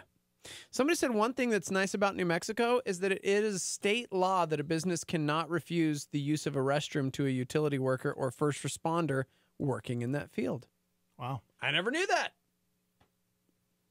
Somebody said, but there should definitely be a time limit if they are not purchasing anything. Huh. Yeah. It would make sense, right? Yeah. I like the policy of allowing anybody in there. No, it doesn't matter if they purchase anything or not. If I owned a business, I would want people in my store, even if they didn't want to buy anything. Can we talk about this? Because as we talk about businesses making interesting decisions and being well within their rights to make said decisions. Mm-hmm. Go for it. The NFL, a business, is discussing a new rule for all players. I mean, let's be real. You probably know what I'm about to talk about. You want to sing the national anthem or should I? No. I failed. See, that's right. And we got in trouble last time because somebody said, you're mocking. And it was like, wow. No, I'm just a bad singer. We literally, I know, right? I obviously don't know the definitely national not anthem. Mocking. Dude, this last Friday I was very proud of Brody. 5 years old. We went to the Isotopes game and there was a troop that, gosh, they sounded amazing. They just crushed the national anthem. And so, boom, we're standing, hats off, and like 2 lines into it, he's like elbowing Chrissy. And he's like, Mom, hat off. Nice. Like he was trying to get her to take her hat off. And it was like, he's 5. And in that moment, there were 1 or 2 things she could have bent down and been like, well, actually for women, but she just took it off. And then we talked to him after. But I was like, dope. That's like, cool. We care about this. Yeah. Not getting into the debate about whether it's cool to kneel or to stand. That's not it. It's just, for me in my house, we go and respect that national anthem. Mm-hmm. Well, the NFL is reportedly discussing a new rule for the national anthem. As a business, the owners don't want any more players kneeling to bring attention to social causes or whatever it may be. And a group of very vocal fans feel that way too. Thus, the boycotts last year, the viewership was way down. So here's the NFL's weird proposal to fix the anthem issue. Per sources, one anthem idea is being discussed, leaving it up to home teams, the home teams, on whether or not either team comes out for the national anthem. If teams do come out for the anthem, teams that are caught kneeling could be assessed a 15-yard penalty at the kickoff. I like it. I like it. Okay, man, you can't. I'm not even saying my opinion on this. Oh yeah, but you just ruined it. You an American?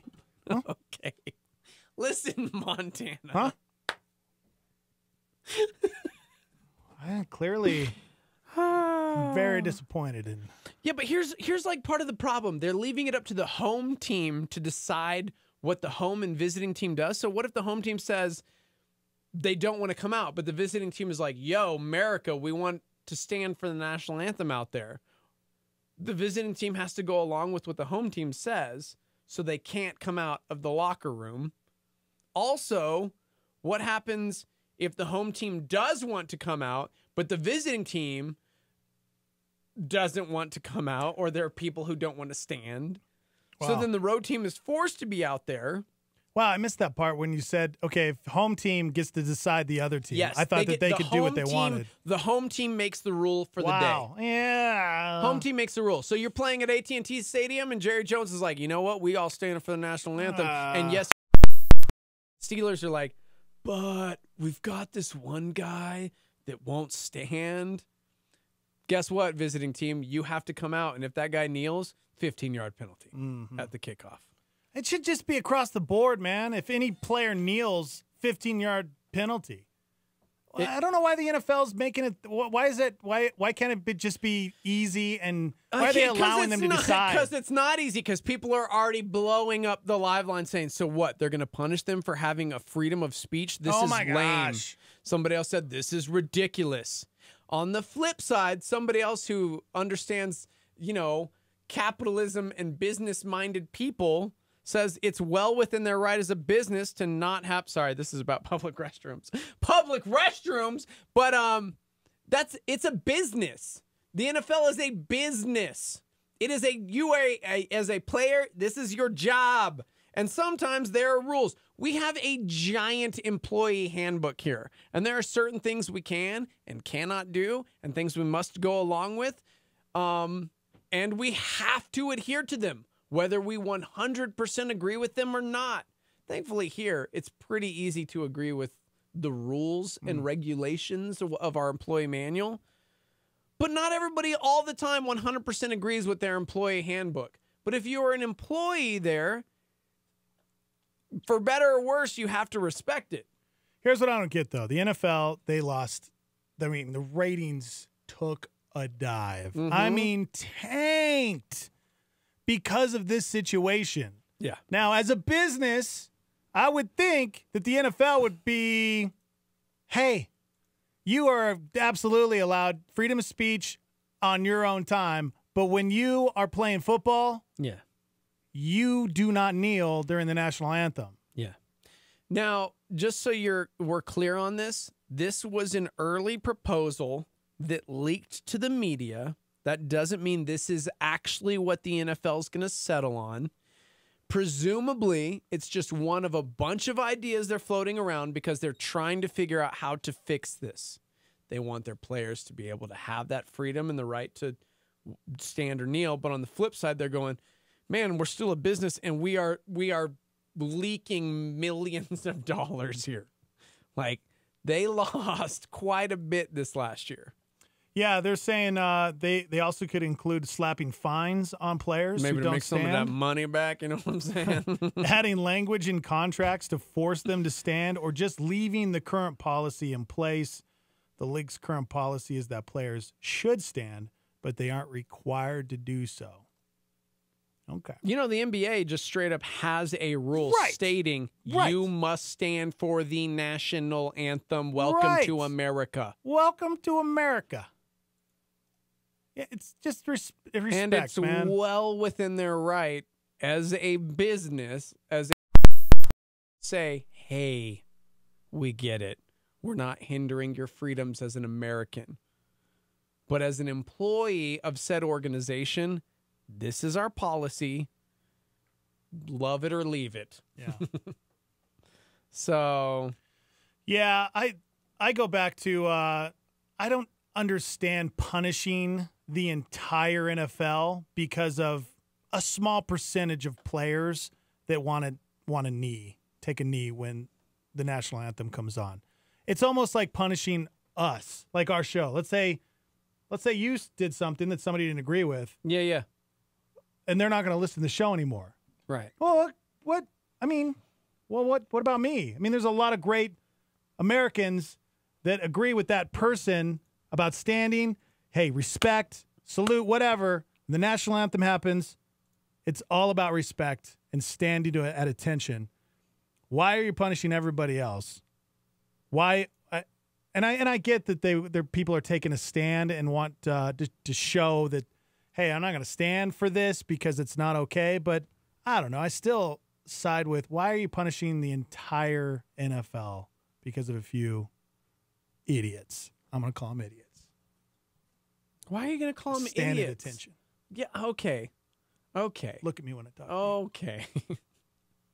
I respectfully disagree with what you just said. Well, you can't You're call them American. an idiot because he's like, hey, I want to do this because I greatly believe in whatever cause it is. And I'm not just saying for the national anthem, but this happens a lot in our culture when we just don't disagree or don't understand where someone's coming from. Rather than try to understand where they are coming from, we just go, well, that's stupid.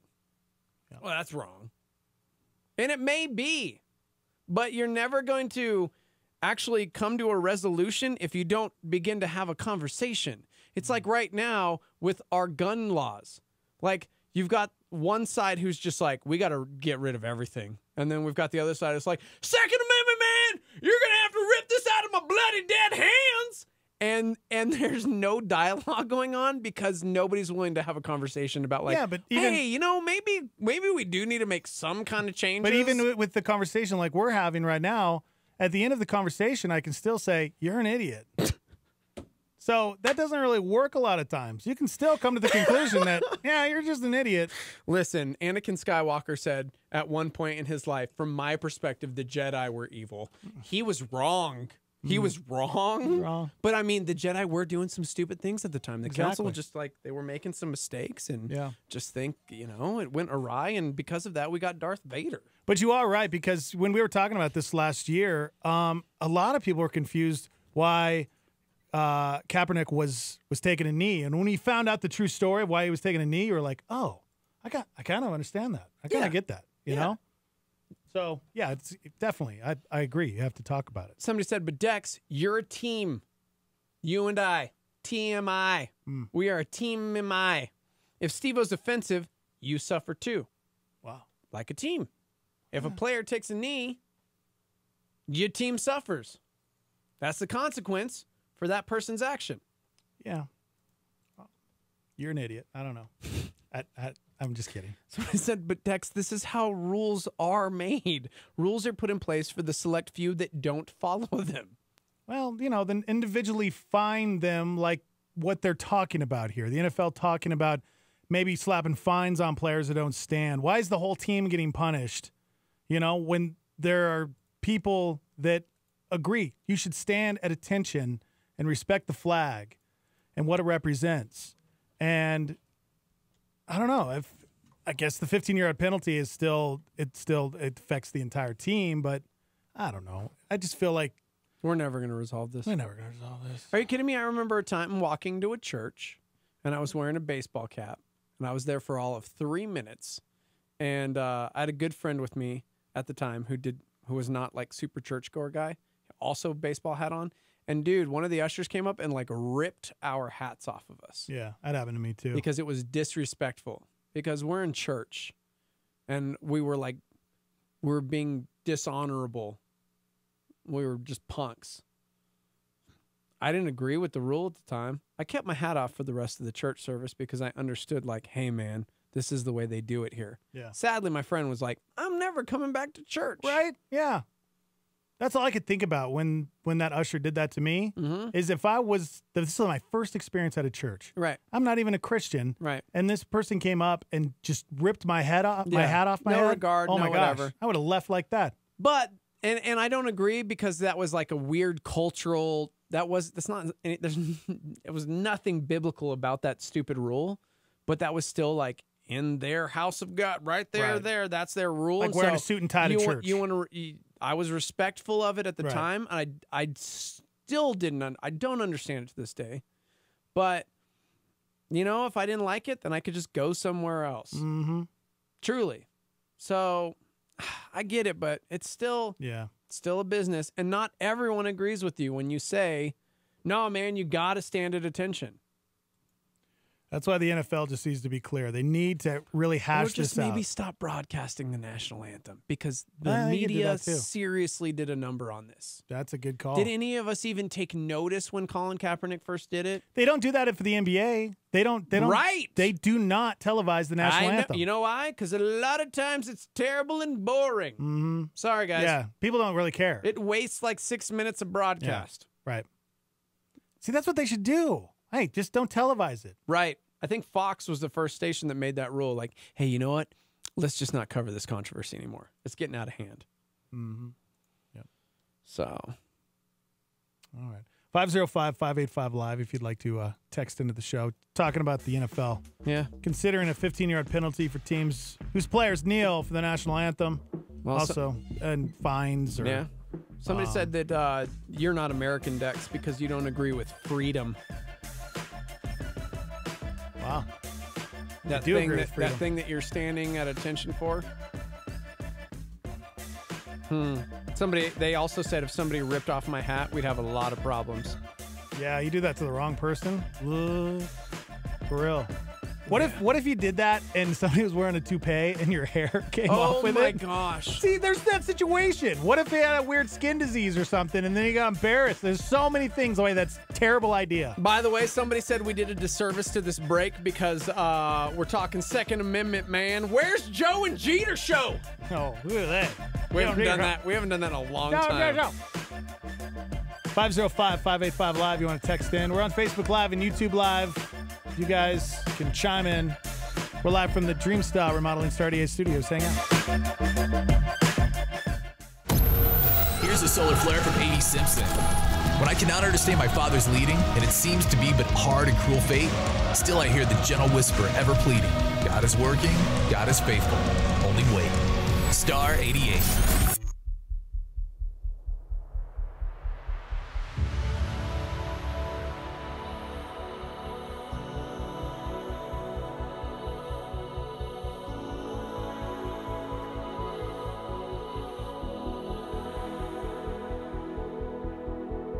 Dream after dream, you are speaking to me, breathing word after word of kingdom come. Here at your feet, I can see the unseen. Truly, one look at you and I'm undone. I run to the throne room. I run to the throne room, and I fall on my face with angels and saints, and all I can say is holy, holy, holy are you, God.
Steven Furtick makes it come alive in this Star PowerPoint. I see people miss the season that they're in because they're waiting on the one that's to come.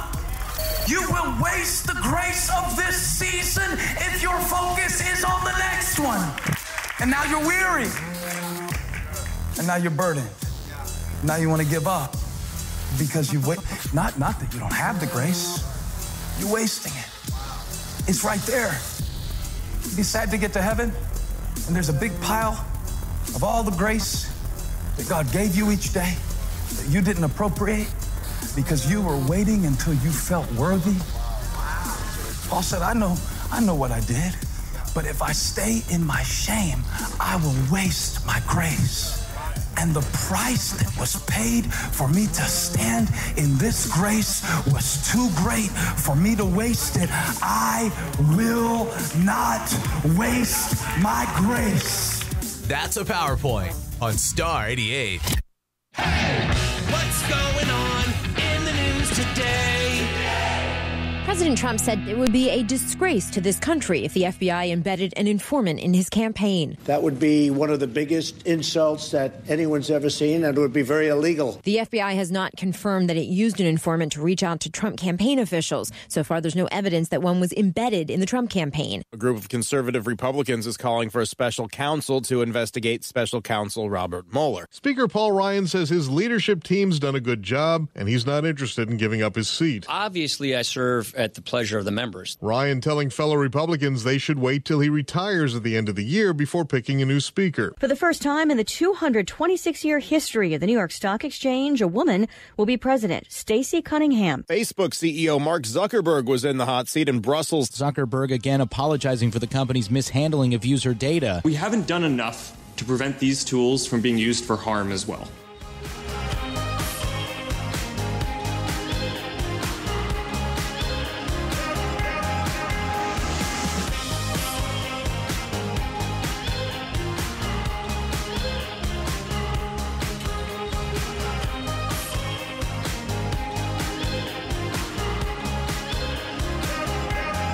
Good morning, everybody. Welcome.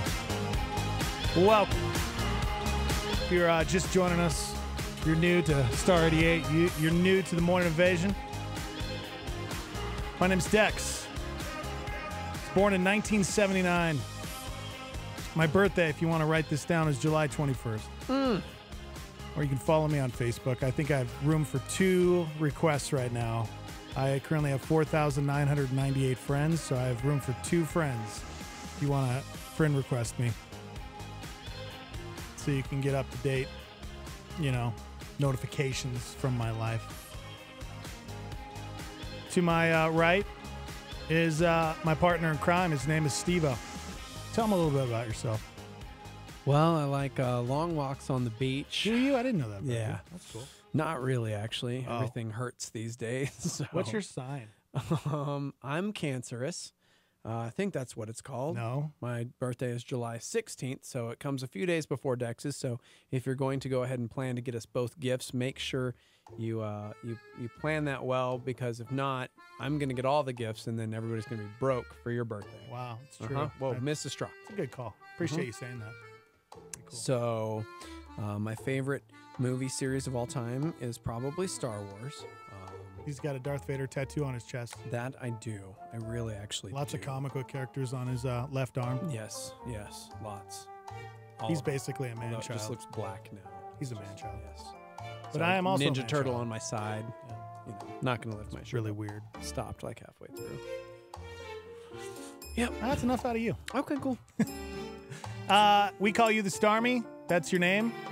Because, I don't know, back in the day when we started doing this show, it's Star 88. Well, it's Star 88, and you're the army of listeners. So Yes. we mashed it up. Starmy, that's your name, your family, your friends, always here for you. This is a show where you guys can be a part of. You can chime in. Whenever you need anything, we'll do our best to help you out.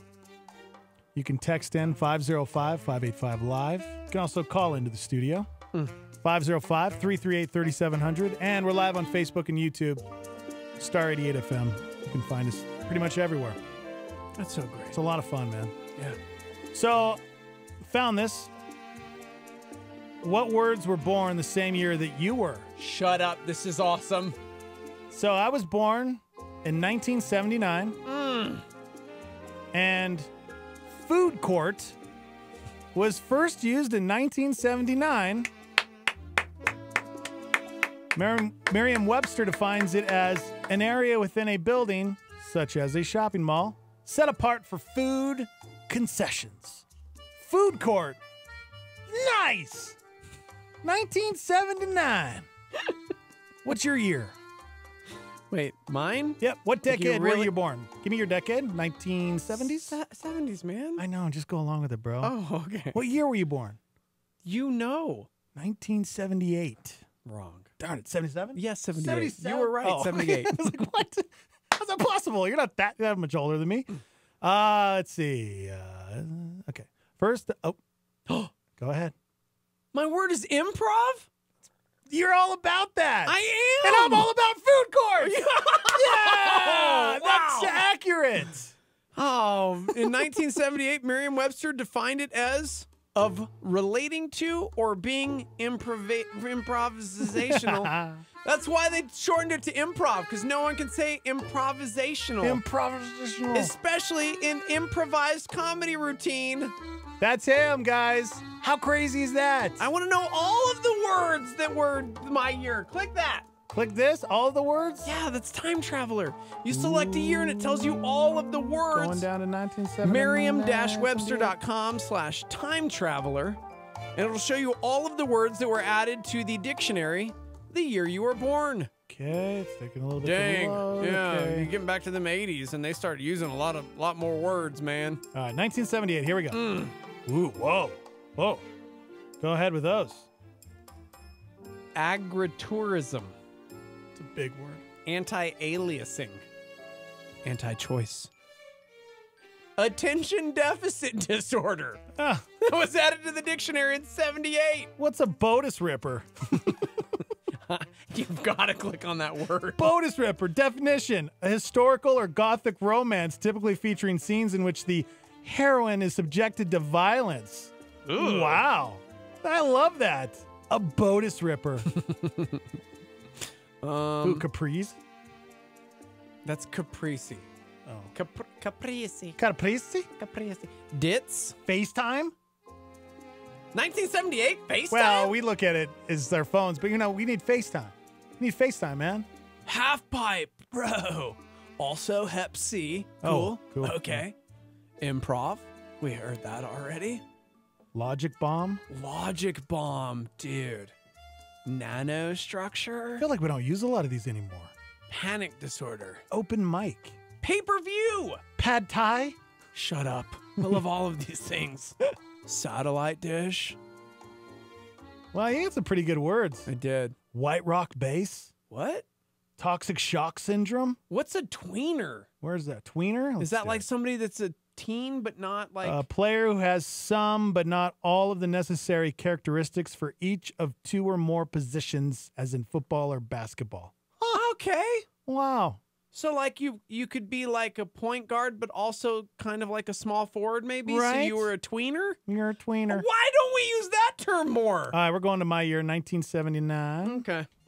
See where we're at. Why can't I... Give me 1979! Why don't you just click right there? Oh, thanks, bro. Like, there you go. Ooh, okay, here we go. Oh, backslash. Backslash. Okay. Bulk up. Ooh, California roll. No way. You love California rolls. Yeah, I do. Also, canola oil.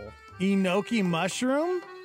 Okay. Okay, if you're born in It's a lot of 1979, food. these are all the First words. world problem was first invented in 1979. You know I love first world problems. You love first world problems. I call people out all the time on first world problems, guys. By the way, if you're just joining us, we are time traveling, going back to the year we were born to discover all the words that were also invented the year of our birth. Butterfly effect. Laser printer. Double-handed.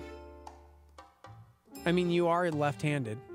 Homeschooler? 1979? I was homeschooled! It's crazy. 4th and 5th grade, guys. I was homeschooled. Oh, Ollie was also invented in 1979. Protoceratops? What is that? What is a protoceratops? Any of a genus? Is it genus? Guinness? Sure. Of small herbivorous ceratopsian Herbivorous. dinosaurs of the later Cretaceous, the lack the horn. Okay. Cretaceous period. Pepper spray? Wow. Talk therapy? Talk therapy live? Okay. Wide body? Split-fingered fastball? What is yellow rain? Is yellow rain? Where is that? Oh, there it is. Well, it's in the Y's. It's a yellow substance that has occurred in southeastern Asia as a mist or as spots on rocks and vegetation. Has been held to be a biological warfare agent used in Vietnam, but appears upon scientific examination to be identical to pollen-laden bee feces. You lost me. People are like freaking out. What's my year? What's my year? Yes. Can you do 1988? 1988? That was a good year. Go back to the big page. Just give us the biggest word. Channel surfing. 1988. Channel surfing wasn't around until 1988? Because they only had like 3. Nah, that sounds right. That sounds right. Wow. Let's see. Mommy Track, Mosh Pit, 1988. Mosh Pit Weird. was added. Okay. MPEG. Gangsta. Boomerang Child. What is a boomerang child? You know, a young adult who returns to live at his or her family, especially for financial reasons. Shut up! Why don't we use that word anymore? Boomerang? Boomerang child! That's the 30-year-old who moved back home! Right? Oh my gosh, guys. Can you check 1964? 1964. That's a long ways down here. Wow, you are so old. No. Okay. Okay. 1964, these words Thanks, were Glinda. added to the Merriam-Webster dictionary. Chokehold. Okay. AAA. Condo. Barf bag. Body stocking. Black hole was added in 1964. Is that when they discovered black holes? I guess. Crown of Thorns? Crown of Thorns? 1964? That can't be like Crown of Thorns, Crown of Thorns. Where's that at? Crown Right of there, Thorns? Crown in of the Thorns. seas, bro.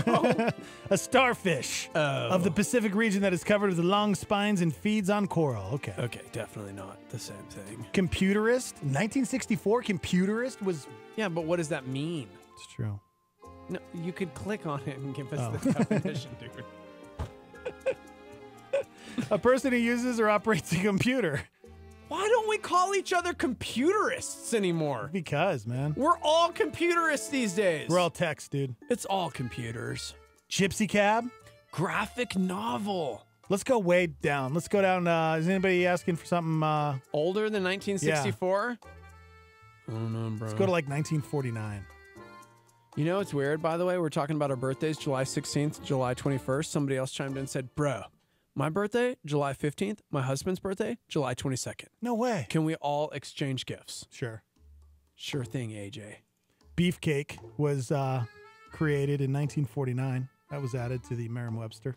By the way, somebody, speaking of words, chimed in and said, I have never actually realized that Starmy is a combination of Star 88 and Army. My mind is blown right now. Yeah, man. Yeah. Breathing tube in 1949 was added. Cobb salad. Convertible. Coronary heart disease. Is that the first year? Brown-headed cowbird. Belt up. Breathing tube. Bamboo curtain. Is that the oldest we can go? No, the oldest Go 42, we can go. bro. 42. So you're Whoa, look at how far we can go down. Whoa! We can go down before the 12th century. Dude, do it, bro. Let's use these scared. words. Oh, okay. Oh. These are lame. These Apple, are dumb. April, Arise. Okay, that's Armageddon. Let's go to 1518. Go to 1492. We sailed the Columbus Blue. 1492. You can really go back that far. So, by the way, Oh, if I you're can't just go joining us, 1492. Merriam-Webster.com. Look up the Time Traveler, and it'll show you what words were invented in what year. We're in 1672. Alcohol was invented. No.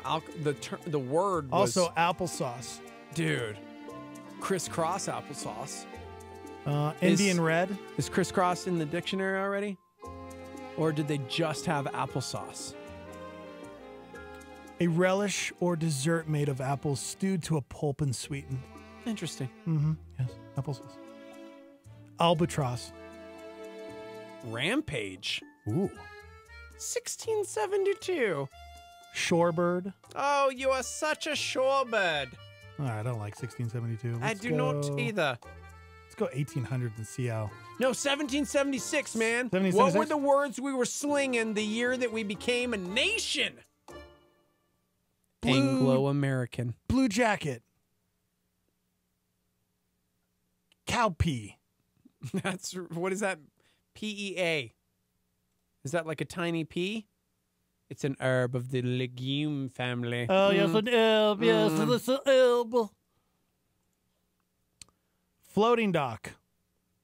Franklin stove. Grillage. What's grillage? Grillage, bro. I feel like here's what we need to do is find these words from like the 1700s and try and discover what is the definition of grillage. Because when I think of grillage, I'm just thinking like, what I do on Sunday afternoon after church. Just throwing down some grillage. Just throw some steaks on there. Having a grillage over at my house. Rocking some grillage, bruh. What is grillage? It's a framework of timber or steel for support in marshy or treacherous soil. Nah. Or a framework for supporting a load. Grillage. Grillage, bro. I'm using that incorrectly. We got to bring some of these back, but change them into what we want them to be, you know? Like Retroflex. Ooh, I feel like that's fitness equipment. Totes, bro. You're Retroflex. Turned or bent abruptly backward. Okay. Wow, look at the time. We got to do this again tomorrow. We're out of It's time to go. This was fun. We just time traveled, man. Jungle, keyboard in 1776. Whoa. How's that Okay, possible? Click on that. How's keyboard possible? A bank of keys on a musical instrument that usually consists of 7 white and 5 raised black keys. They called those keyboards. That was your piano. That was my mind, guys.